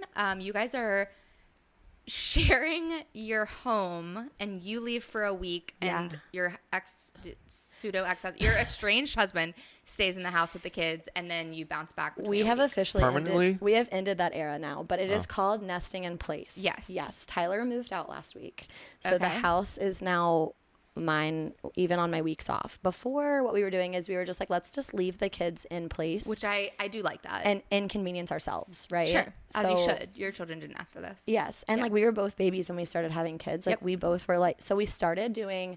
Our like goal originally was to do like a 2-2-5-5 schedule. So we were gonna do like Monday, Tuesday, one parent, Tuesday or Wednesday, Thursday, one parent, and then every other weekend with parent. Yes, as somebody well versed in Yes. custody court, that is one of the best custody Yes. arrangements. 2-2-5s. And that was like our goal. And we started doing it. And Riley was like, I'm not having enough time with each of you. I would really, really appreciate like 1 week on, 1 week off. Okay. And we were like, what are we going to do without our kids for a week? Yeah.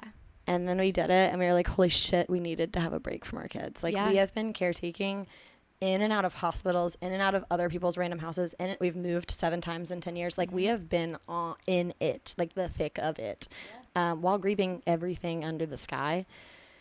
So that sense of stability, like from the get, was so wonderful. But basically, like last summer, Tyler and I started having these conversations of like, are we happy? We're like not doing life together. And like, he was very much so like, Parallel relationship. yes, he was like so in support of everything I was doing publicly and like for work, which was fun. Like I was flying to LA and I was doing Good Morning America interviews with the Rams and I was meeting the head coach of his NFL team. Like I was doing really cool things, but I was like, why am I doing it by myself? Yeah. Like I was like, I'm doing all these things to like really impress you.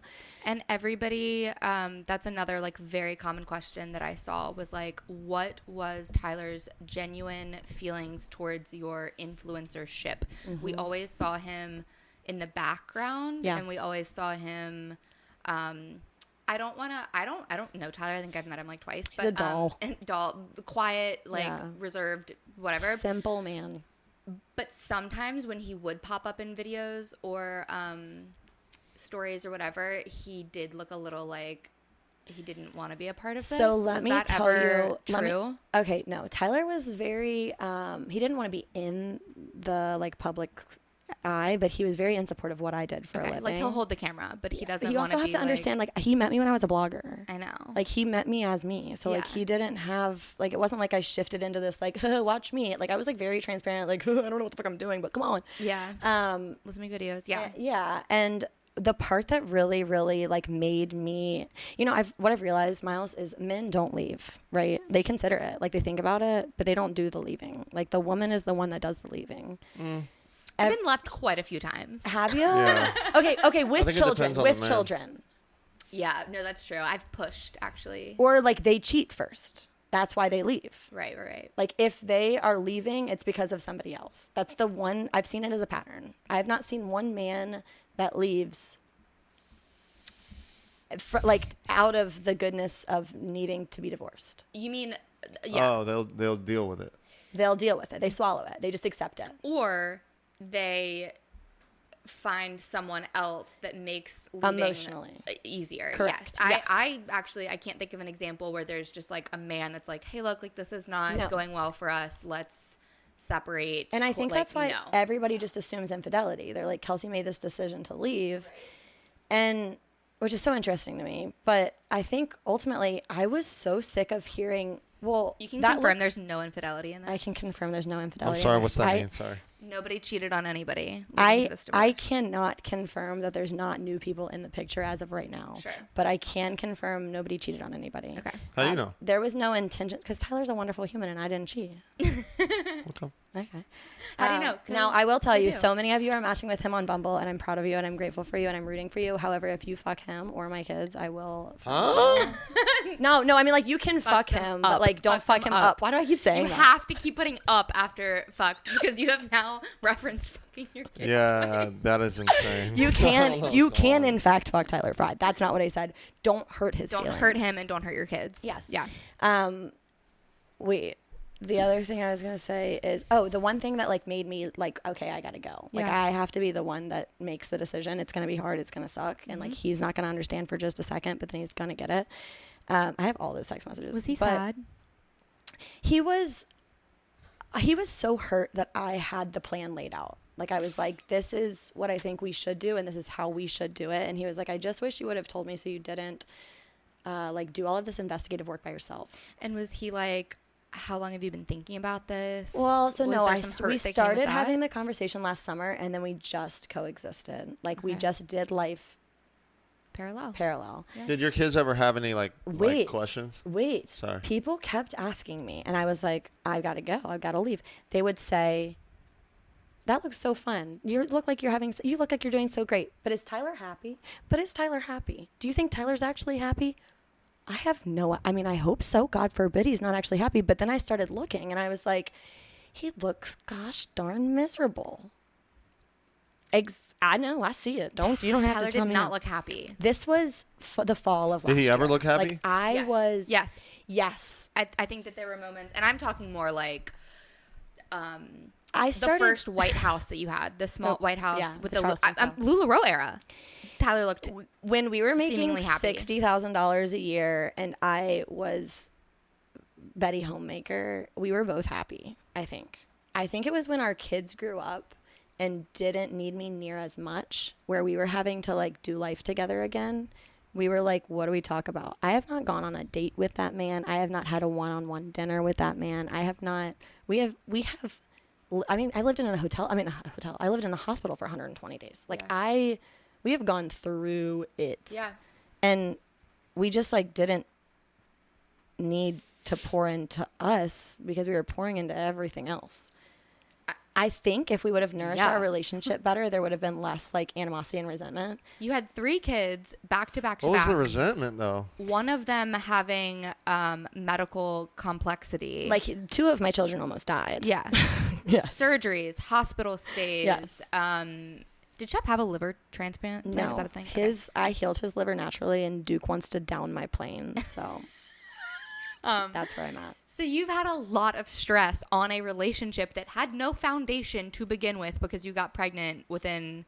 Yes, my make-believe 11 seconds. delusion was just like both of us were like, oh yeah, we can do this. Yeah. But I have been like, giddy up, get ready, saddle up. This is the next season since I was 6 years old, you know? Yeah. And this was kind of just that. Like, I was like, Tyler, we got this. Jump on my back. Come on, I got the team. When the dust settled a little bit in your life. Okay, so a no, little actually, bit. all of this, I don't know if anybody remembers. We went to London, and then I went to New York last year, and they were within a week's time. And when I went to London, I saw Taylor Swift front row, and I left that concert, and I was like, this is it. I gotta go. Like, I have That's to. so What funny. song You're the made you think second. that? You're the second person I know that has actually ended up in divorce after going to the Taylor Swift concert. I was in another country, and I was like, I'm leaving my husband now. And then I felt liberated. I was Yeah. like, he's gonna be so happy. Like, he's gonna find peace. He's gonna find, like, And I hope he does. excitement. He's gonna find, like, adventure. But, like, I was like going to Plot the twist. I'm gonna marry Tyler. I was seriously, I'm like begging anybody, please. Huh? I'll watch the kids for you. Huh? I mean, you guys seem like a really great guy, and it He's just like so both of great. you deserve to have. Yeah. Anyway. Yeah, I so think why would you that marry was a him? tangent. I think that's the hardest part is, like, my life is very messy. You think I'm such a piece of shit? I'm like so down. You said he deserved well. Can I tell you that, like, a week after we had, like, just separated, like, initially, and I texted him and I was like, if you do end up with somebody, like, this is the person I think you should end up with. And he was like, oh, why do you think her? And I was like, I love us. Like, we were made for this. This is, like, the perfect situation. He's going to do great. He's, like, already crushing it. The kids are pumped. Like, they are so proud of him. I saw, like, a countdown last time I was there that Riley had, like, written him a letter every single day she was away from it. Like, he's going to do phenomenally well and conquer all the things. Are you talking about as a single dad? Yes. Like he's going to enter this era of like being able to do things that people are like, oh, damn, he's happy. Is he hurt? Is he mad at you? I'm sure he was hurt. I don't think he's mad at me. No, I talk to him every day. I mean, he's a great guy. You have 3 kids together. I want to squash. There is no potential we will ever end up again together. Okay, y'all are not getting back together. No, like everybody's like, y'all are gonna be the people that like get divorced and get back together. I promise it's not that plot. All right, but anyway, back up. Sharing a house with someone that you're no longer with is very difficult, and I have like some logistical questions because, like, okay, sure, y'all are not having any romantic partners at this common space. So, but was it hard, like, knowing that? No, I would like make the bed for them. Okay, that's just insane. I think that's where my like level of detachment, I was like, what are you doing still? Like I had detached so long ago because I was like, he deserves happiness. Sure. And like, there's something to be said about women checking out of their relationship. Well, I think there's something to be said about like, I want the best for him. Yeah. Like genuinely, truly in my heart of hearts, he is the simplest human being.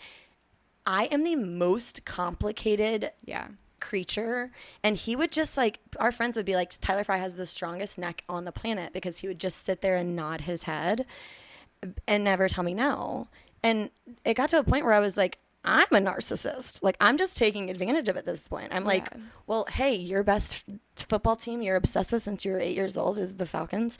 Raheem Morris is going to become my best friend. And then I would like go hang out with the Falcons and not Tyler. So happy on that. Yeah. Like Tyler didn't want to go. Yeah. And I would be like, what are you doing? He'd be like, well, we don't have grandparents. Like I need somebody to stay with the kids, or I don't want to pay for a babysitter. Yeah. And I'd be like, it's not worth the investment in our relationship. So he was kind of a level-headed.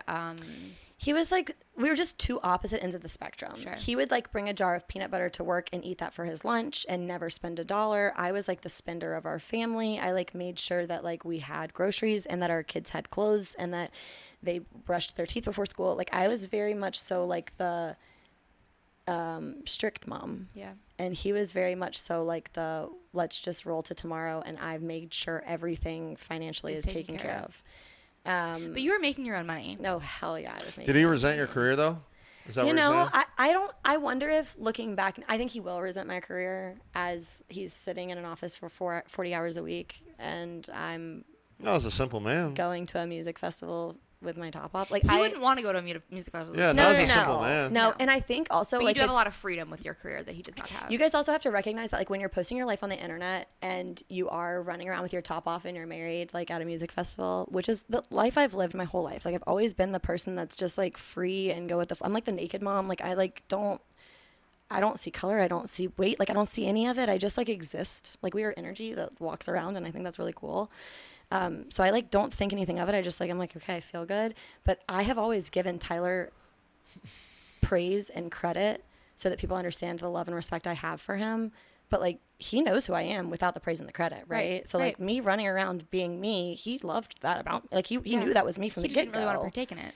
Yes. And that puts a huge divide in your marriage when you're doing 98% of your life. And the shift in the influencer world right now. Right. Like now it's, you got to make 3 reels a day. Like you've got to have content. Girl. You've got to get it out there. I'm like or you're not making a dime. I'm making reels of just like, I'll just like take a video of this it's the ottoman dumbest because I just thing. need to put something physically out there to get my bonus. And people are like, well, just get off of the internet. This isn't good for you. Hello, I feed my family because you're watching. Yeah. Like I say that all the time. The troll, when we got trolled on the internet, like I love them. Yes. Like big shouts to my dad because my engagement's never been higher. Like you are feeding my family right now. Sorry, I'm so grateful. Tangent though. Anyway, so you're making your own money. Mm-hmm. I've always made my own money. I have always been such an oxymoron. My family growing up had private jets. So like I was the kid that slept in a 7-Eleven the night before. The Kentucky side. Yes. Yeah. Like my dad's family. Not the side that you like actually.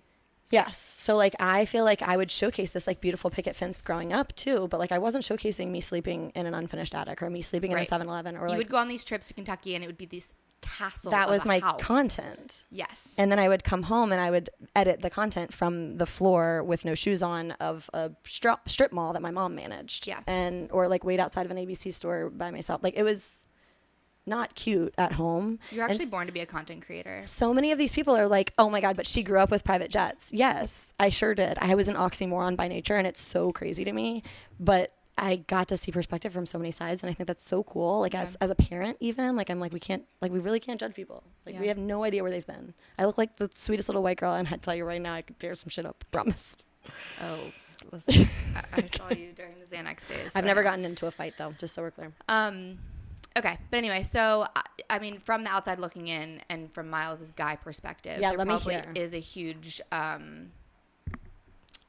contention from how much your like influencership took off For that sure. affected your life, because you did have an era where you were Betty homemaker with the kids, and he was, you know, going to his 9 to 5, and like that was good. And then things really did take off for you in the last few years as far as Instagram. Yeah, it's like very public. Yes, and very public. And maybe that just wasn't what he wanted for himself. I don't know. He became a little unhappy. You went one way, he went the other, and now...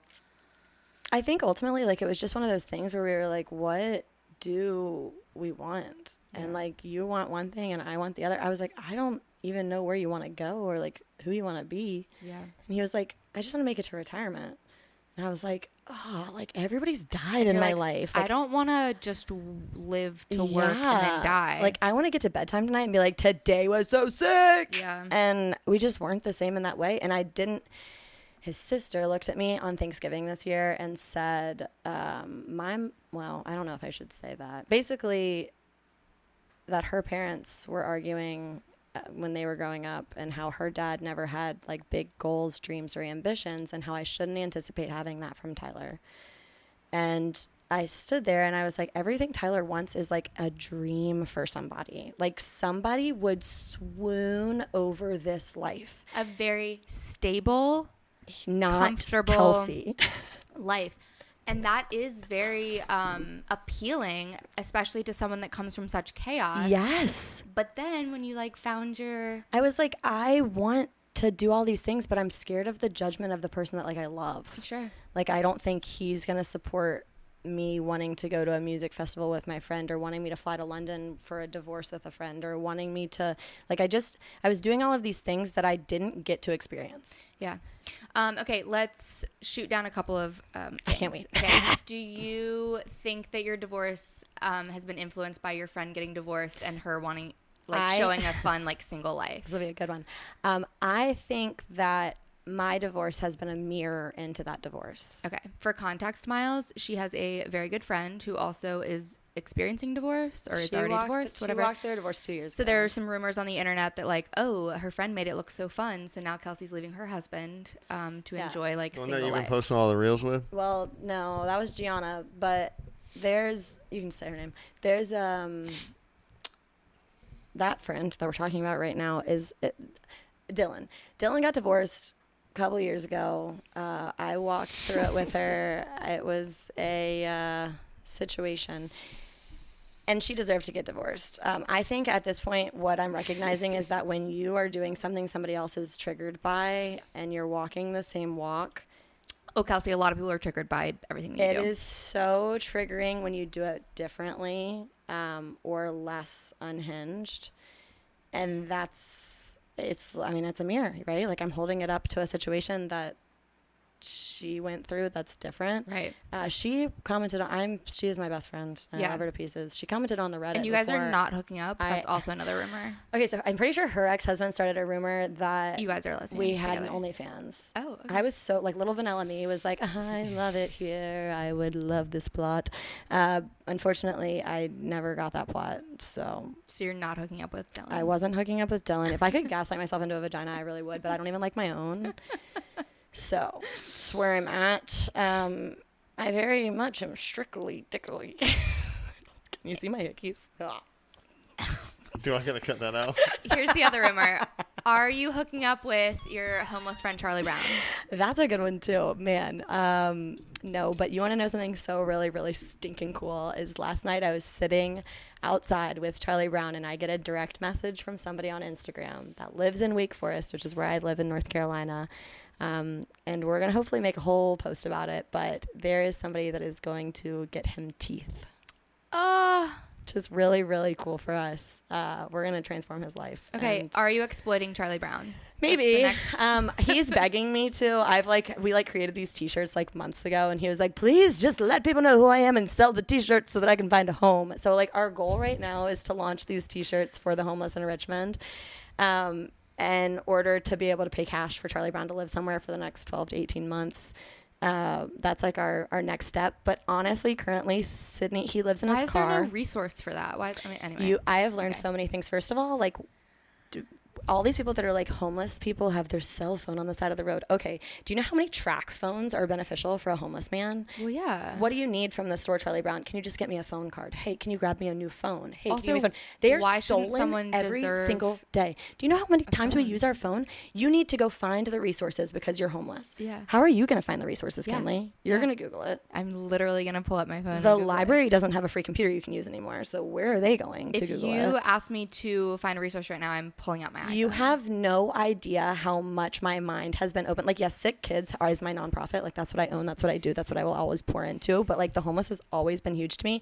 And in a season where I myself am homeless, I won't always be. I will have the resources to not be homeless. But, like, I so value the fact that this man is living in his car and pouring into other people on a day-to-day basis just to make it to tomorrow. I mean, he And seems like the sweetest person literally ever. When we get him these teeth, if you could hear his intelligence, I've met his whole family. I watched him open his briefcase of things when I first met him to show me a picture of his mother, and he hugged the picture and cried because she passed. Like, this man is the gentlest, kindest, sweetest. He needs his freaking hernia repaired. Other than that, he's a doll. But he's keeping us safe right now, so, like, I probably won't buy him a place until I can. But you're not hooking up with him. I wish. No. I'm, like, so down to, no. Anyway. Oh, he would be so flattered, though.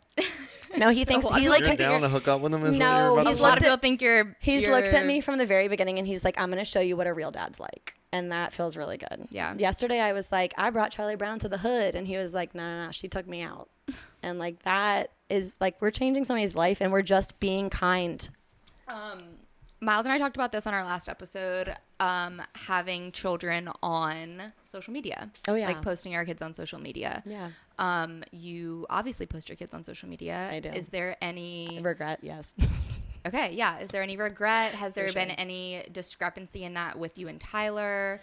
Yeah, so Are you going here's... to like maybe take a step back from it as your kids get a little bit older? Like, what are your thoughts on having your kids on social media, and do you feel like you're exploiting them? Yes and no. I do actually. No, like I really have like big feelings about this. My kids are such a unique situation because I've been on the internet myself since I was a child. I had them when I was essentially like a child. And I shared potty training. I shared so many things about Riley that I wish I never shared because that was my niche. Like my Potty niche training is wild. was parenting. I get very aggressively upset about people that share potty training with their children. Like why? I mean, like she has like pictures sitting on the toilet with like princess crowns and a book, and I'm like, oh, so cute. And I'm like, she's sitting on the toilet, Kelsey. yeah. My kids have grown up in this really unique situation where like we own a local nonprofit. Our following is mainly local, like either Raleigh and Richmond. People know her. And like our kids think that they have a famous mom. Like they think that their mom is somebody because you can't go to the grocery store or to Target or to Walmart without somebody asking about our lives or asking about who they are. Or, hey, Riley, I know you don't know who I am, but I follow you. And There's a scary aspect to that. it's like they very genuinely like being at home because it's safe. Yeah. And I wish that I could have like ensured this safety in a spot. Like, I think that's why I like to travel with them so much. I've been on a plane with my kids like 10, 15 times. I've been on a plane with Tyler twice. Like, I've taken them a million different places because if I'm not local, it's not as common. Yeah. And so I do regret a lot of what I've shared. I'm at the season now where all my kids can speak. Shepard's going to kindergarten next year. It's kind of crazy.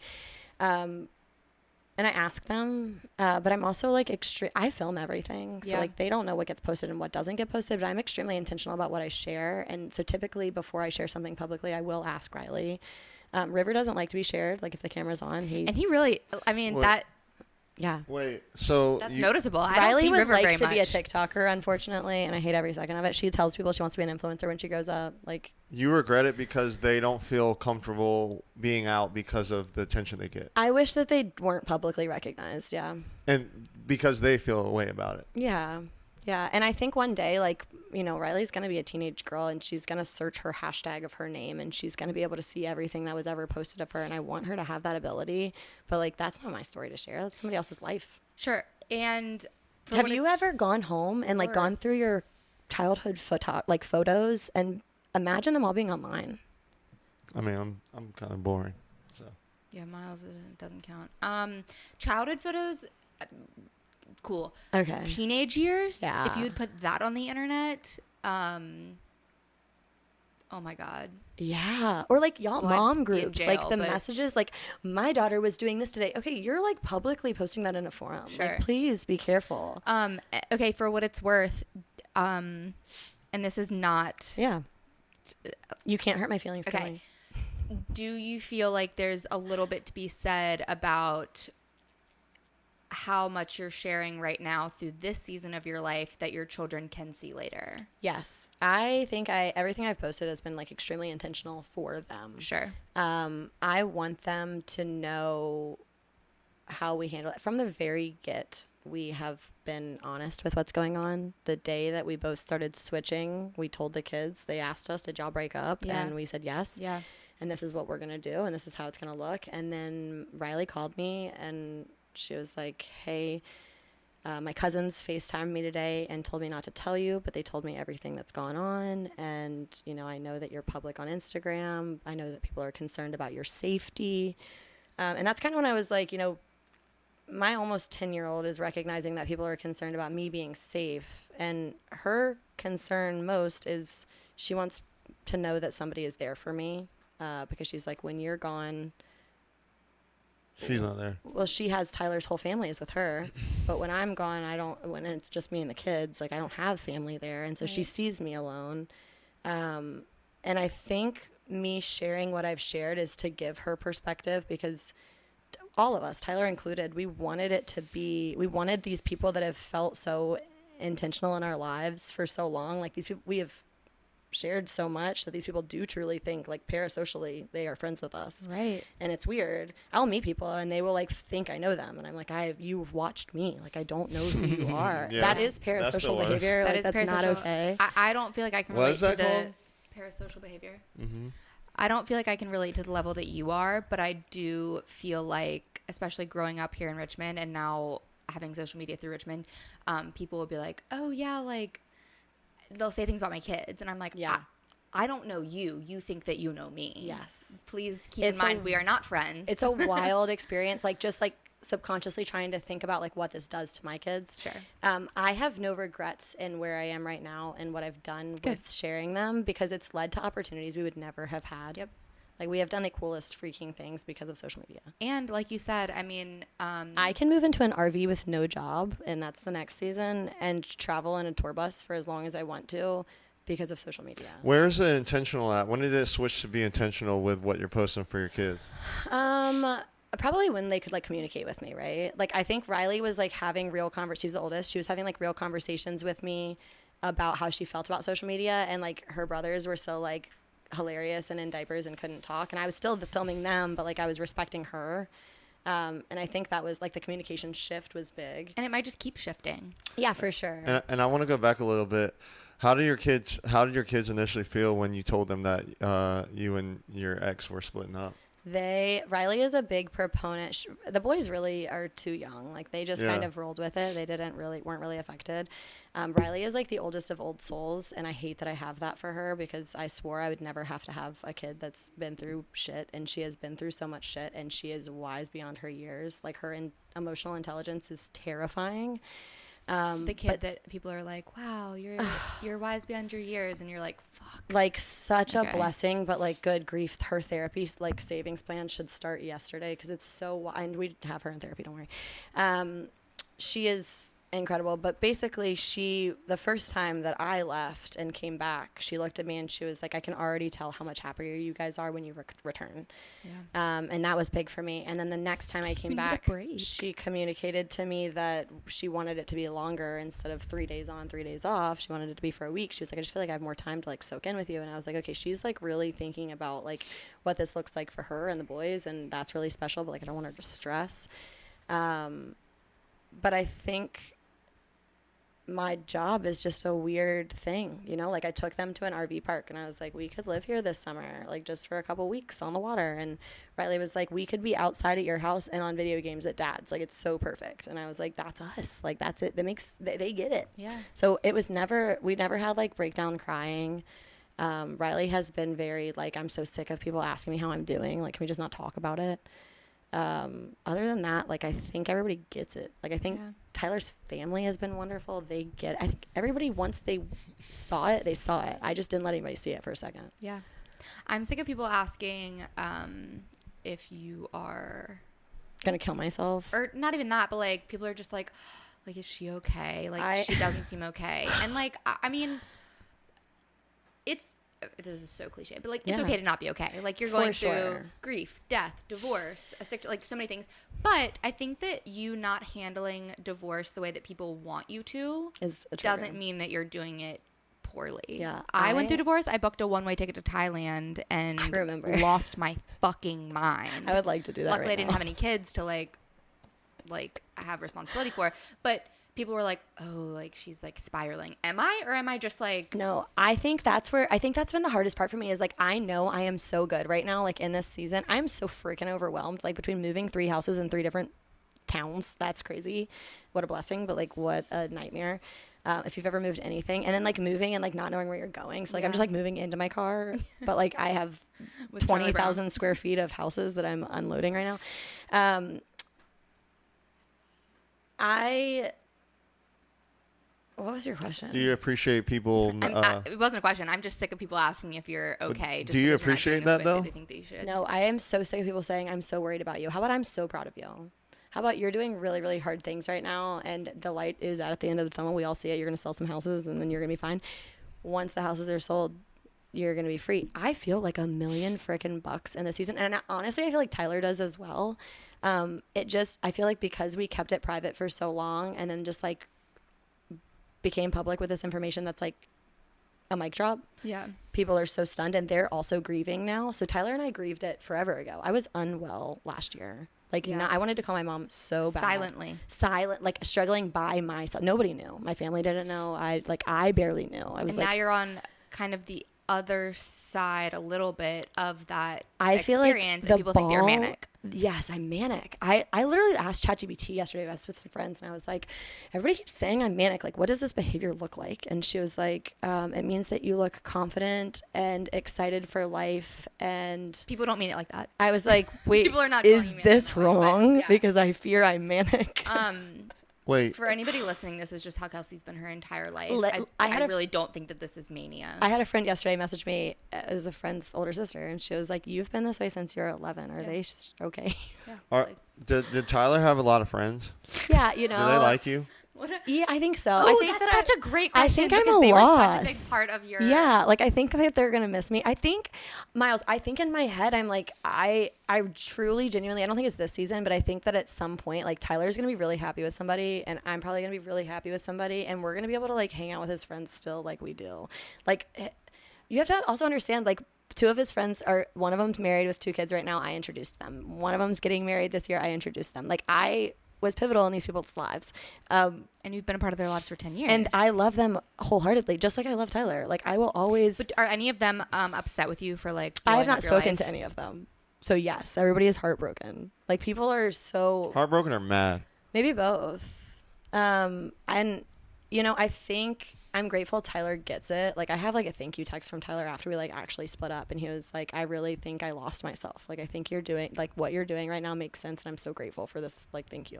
He was like, I think we can do it well. Like, I don't want to be our parents. I don't know Tyler, but he seems like the kind of person who would have been fine just going through the motions of every day, like you said, until you retire. And I said Groundhog's Day is my nightmare. Yeah. He would have stayed in and not that you guys don't love each other, so this is maybe a poor choice of words, but a loveless marriage for the sake of just like stability and routine. Yes, and that's exactly what it was. And then you wake up when you're 50 and you're like, what the fuck have I done? And I think people also think that like I shifted into this like I'm in my love myself era, like fuck Tyler. No. I was in an era where I was like, poor Tyler, he deserves to be happy.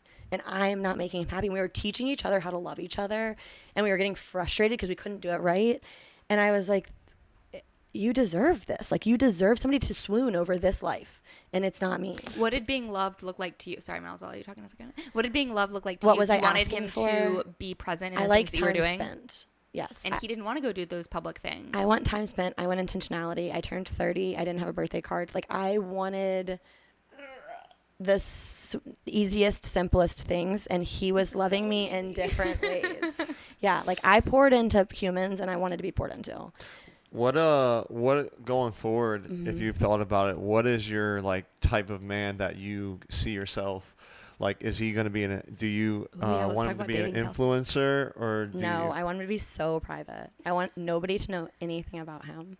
I like, you know how like there's like Banksy, the artist, that like goes around. Oh my God, that he like goes around and like anonymity? makes murals and then disappears and signs it as Banksy, and nobody knows who Banksy is. That's what I would like. But then what if that person doesn't want to be a part of this public life anymore and you run into the same What if exact... they're not the right person? If they don't want to be a part of this public life? But how are they They going to be a can- part of your public life if they're not? Why you're not showing them? can't it be from their POV? So you want them to be very private, come with you to these events, but just not be the star of the show. Yeah, people can know who he is. Okay. I just don't want him to showcase his life. Okay. Oh.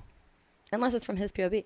You want someone to go to the music festival with you, maybe take the content for you, and then have like a fantastic time at the hotel later. I want somebody to exist with me in a way that feels authentic and feels good, and I don't feel like I have to try or make you guys believe that they're great.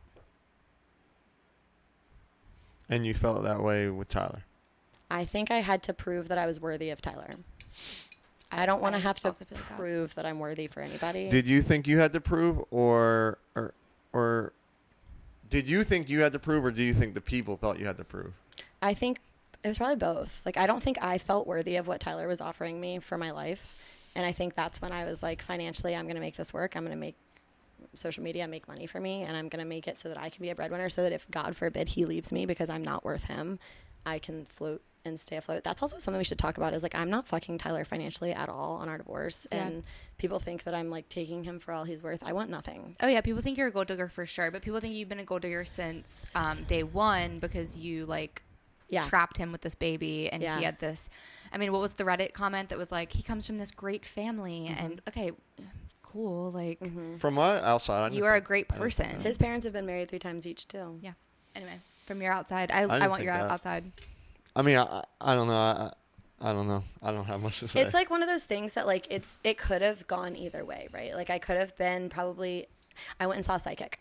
Right before I left my husband, and after therapy, don't worry. And she basically was like, your mom is telling you that if you stay where you are, you're gonna live a really great life. You'll notice some things that he does, but it'll never be anything big. And it had just been my 30th birthday. I didn't have any family, and I didn't even get a card. And it was like nobody remembered anything. And we had talked about me turning 30 for a decade, because I was an infant when I got pregnant. And so I woke up on my 30th birthday. After the past summer, we had determined like we might need to get a divorce with nothing. And then how do we get here? I'm not sure, but I need to ask a question about not getting the card. I'm scared. When y'all were Oh, I can make this so bad. when you were already like talked about it, what was the vibes like from post talk about it? Because like you say you didn't get a card. Well, were y'all? I had been told the week before, this isn't to shit on Tyler, this is just like how different we are. I had been told the week before that there was potential talks of us doing hibachi in our backyard with friends. Another friend had sent him our house cleaner's phone number to see if he could get the house cleaned, because I'd probably like that for my birthday. But instead, nothing happened because he was paralyzed in fear that I wouldn't like whatever he did, so he just didn't do anything. And that was kind of when I woke up, and I was like, I would like to be loved differently, I fear. Sorry, Tyler, but I want to ask this question. I understand your question a little bit. Like, oh, if you guys have brought up the topic of getting divorced and then your birthday rolls around, why did you expect some grand gesture? Well, I just didn't know where y'all were at that Sure, point. but We were even if sleeping you- in the same bed. But okay, and even if you have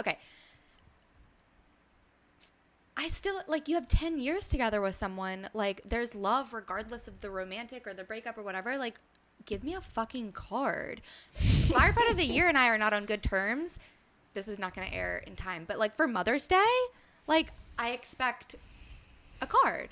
You can hate me. I hate but cards. Here's the mother thing. of your Here's house. the All thing. right, then I expect a hug. Here's the like thing. I don't know. I remember when Tyler and I first got together, I'd just gotten pregnant, and I walked into our apartment, and he had put a brand new digital camera from Target with a card in the bassinet. And I remember being like, this man is so kind, so wonderful, so amazing, thoughtful. Like, he's really selfless. This is awesome. That was the last time that ever happened. And I've held on to that for 10 years. Did he think that Goosebumps. Okay, never mind. So he never did anything like that since. No, because I was the magic. Oh, so he He was courted the you pretty stable. well.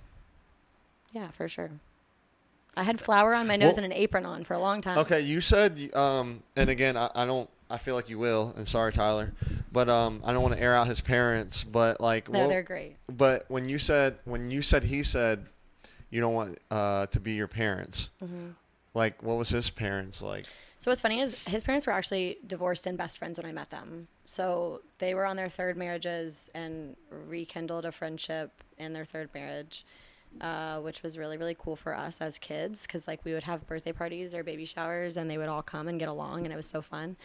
But his childhood was dysfunctional and chaotic, and his dad had custody of him, and it was hard and heavy, but his childhood was really great. Like, he didn't have a traumatic childhood. What was his like point of saying, I don't want to be like our parents? Like, what was I think it was the fighting back and forth post divorce. Okay. The messiness that was brought into the kids' lives that never needed to be in the kids' lives.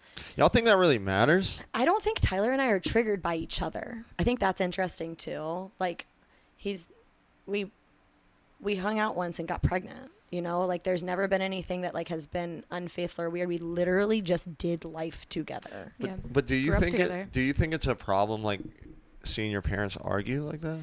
No, I think that's really healthy, actually. I think the problem is that when they argue like that post-divorce and they're throwing the kid at you as the argument and the kid is witnessing it, it's really messy. So the child feels guilty, and the guilt is held on to for much longer than you think it's held on to, and that shit sucks. Yeah. I don't know. Yeah.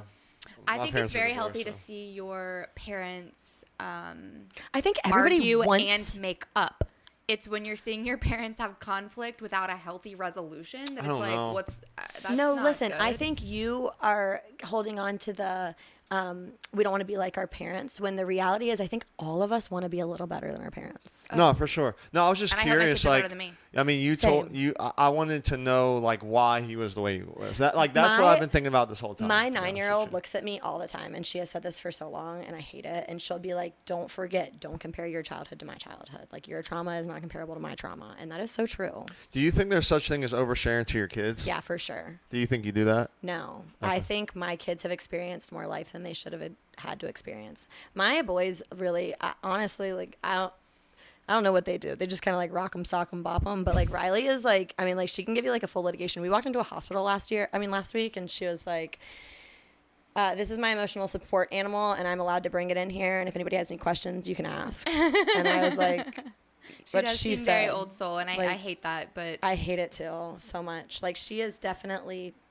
a Capricorn and an old soul. Nice. Yeah. Yes, you can overshare with your kids. And I think I've definitely had to have boundaries, especially with my dad. I don't want them to know that I don't like my dad. oversharing though, your kids have just experienced it. There's really Yes. you couldn't keep I am them like from mending death heartbreak and- for them. Sorry. Yeah. It's okay. We've only been on here for 700 hours. What time is it? 12:51. Yeah.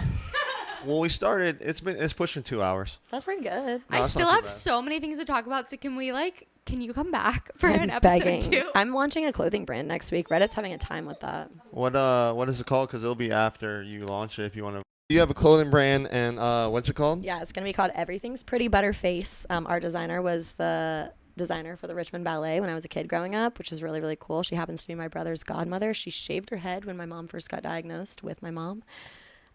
She is the designer for Tyler Perry Studios, which is really cool. She does, I don't know if you've heard of the new Sinners movie. Mm-mm. You don't know what Sinners is? I'm not a TV Michael guy. B. Jordan and Haley Steinfeld. This is big, you guys. And she's at the Met Gala right now doing designs for them. Really, really cool. Really, really special. She'll be launching stuff with us soon. What's what's behind it? Like, what's the name? Everything's Pretty Butterface. Is my grandma used to call me Butterface because all my cousins called me Butterface because everything's pretty Butterface, and my grandma thought it was funny and called me Butter, and I held on to that as resentment because she thought it was cute and I thought it was a nightmare. And my favorite color is yellow, and this is the year of butter. I don't know if you've seen, but now you will. It's everywhere. What do you mean it's the year of butter? You just wait. Pay attention to your algorithms. Everything is butter. KitchenAid's color of the year is butter. Oh, okay. Target has a butter stick pillow right now. Everything's butter. Nice. So it's a okay. It's I like gonna be it. sick. Sweet. That's awesome. Street, swim, and sleepwear. Okay, what's streetwear to you? What's streetwear to you? I would argue I would African American culture. What? Yeah, What'd you say? African American culture. Okay, I value that. Streetwear. Yeah. I would. Our like biggest premise is that we're not making bathing suits for the average white woman. It's not my mission. And we. What's the average white woman? Sorry. Me. What are you? What do you mean? 5'4", pushing 135 pounds, string bean. I don't have any curves. I would like to be able to cater to every single size and every single shape. Okay. That's important to me, and sustainability is going to be really important to us, and local artisans is going to be really cool. So we'll have artists that are making our fabric prints each season, and we'll launch them as capsule collections. Nice. It's going to be really sick. That's fire. No, that's awesome. Are you doing it by yourself? I'm by myself this time. This is the first time I've ever done business by myself. Oh, really? I've always had somebody in charge. Yeah. Every LLC I've owned has been through somebody else. Cool. I own a nonprofit right now, and I'm not even the CEO. Oh, wow. So. Yeah, that's awesome. I used to have a clothing brand. I just stopped it, honestly. Well, let me know if you want to get creative. We could do a Miles collab. So Maybe fun. with the It's coffee. sick. Have you ever seen Black Panther? No, of course not. You're not a movie guy. No. She did all those costumes too. She's sick. Yeah. No, that's awesome. I'm excited to see it. Well, so wait, you didn't answer my question though. What's streetwear? Like what? Like okay, give me an idea. So you said streetwear is like African culture, and I African understand. American culture, not African. African American culture. I get that. What language are we speaking? Swahili. No, African American is black people that live in America. Okay. Oh, okay. I see what you're saying. Yeah, like Streetwear African American. post slavery, you know. Yeah, I like that. Do you Urban. see like a matching set What do you mean? when you think of African American streetwear, Yeah, they wear a lot of sweatsuits, matching. or like button up? No. What are you thinking? Tell me more. I want to hear what your Graphic vision is. tees, right now. Oh, you're just talking about like the trend that the African Americans wear is streetwear.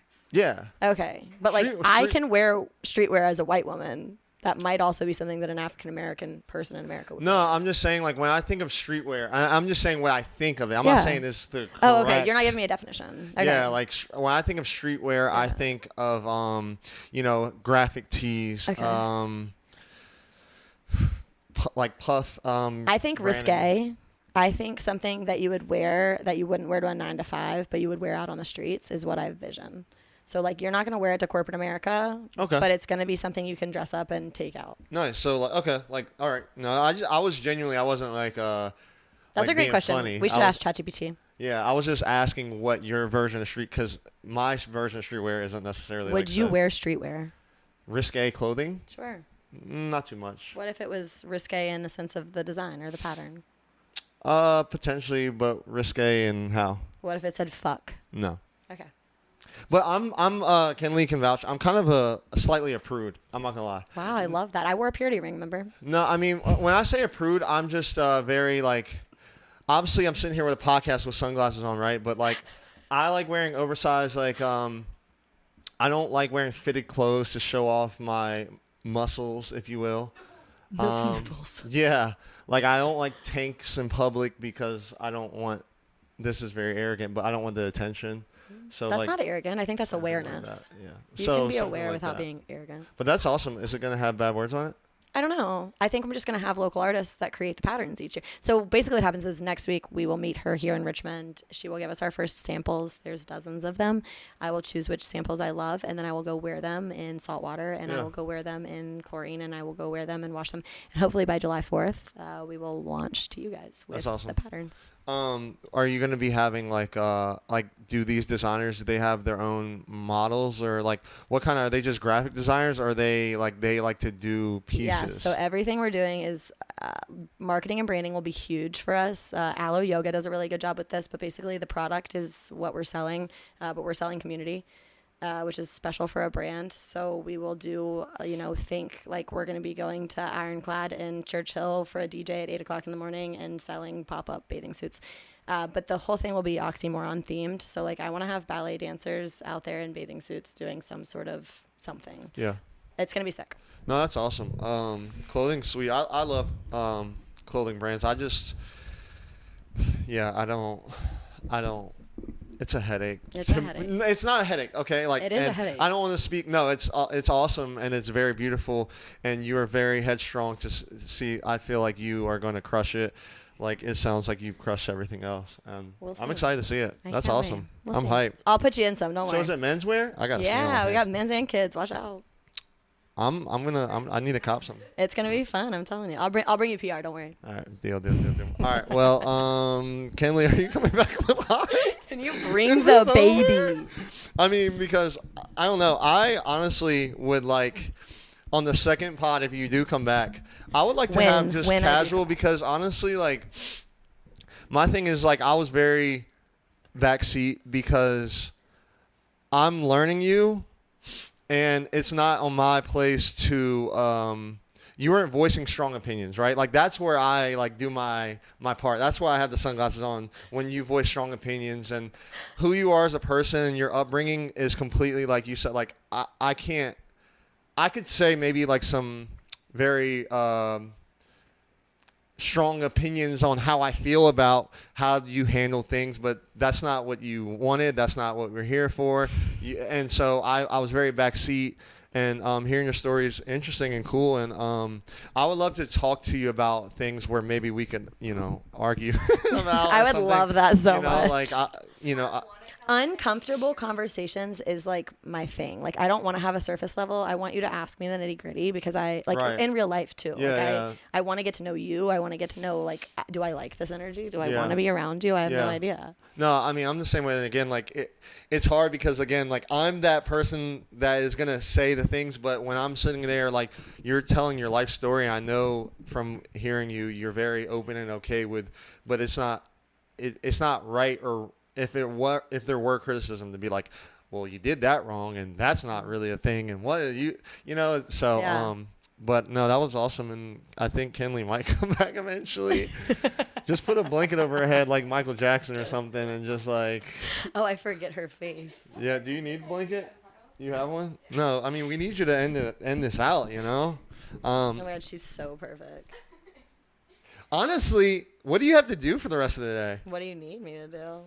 I might cut this, but are we doing an internal after this, or is it too late? No, we can't do an internal. Dang! What's internal? Like just where it's just like vibing. I feel like I need to wrap this up. She can't be in the frame. Part 2 will be more of you guys getting into like opinion-based Kelsey like deep personality. This was good like context and like Miles doesn't know who I am. Information. I know who you are. I think that for the most part, this is a portion of your life where people just want to know like the tea. So I think that was really good. And then next time we'll get into like why. Yeah. Or just like I kind of just want to have a why. Conversation with you, like on some just like I have general to go hold topics. my baby off frame. Yeah, go off frame that. I'm grateful baby. for you, Kenley. Thank you for having me. Yeah. And for hosting me way back when I was also homeless. That is insane. Forever grateful. All right, so we're wrapping this up.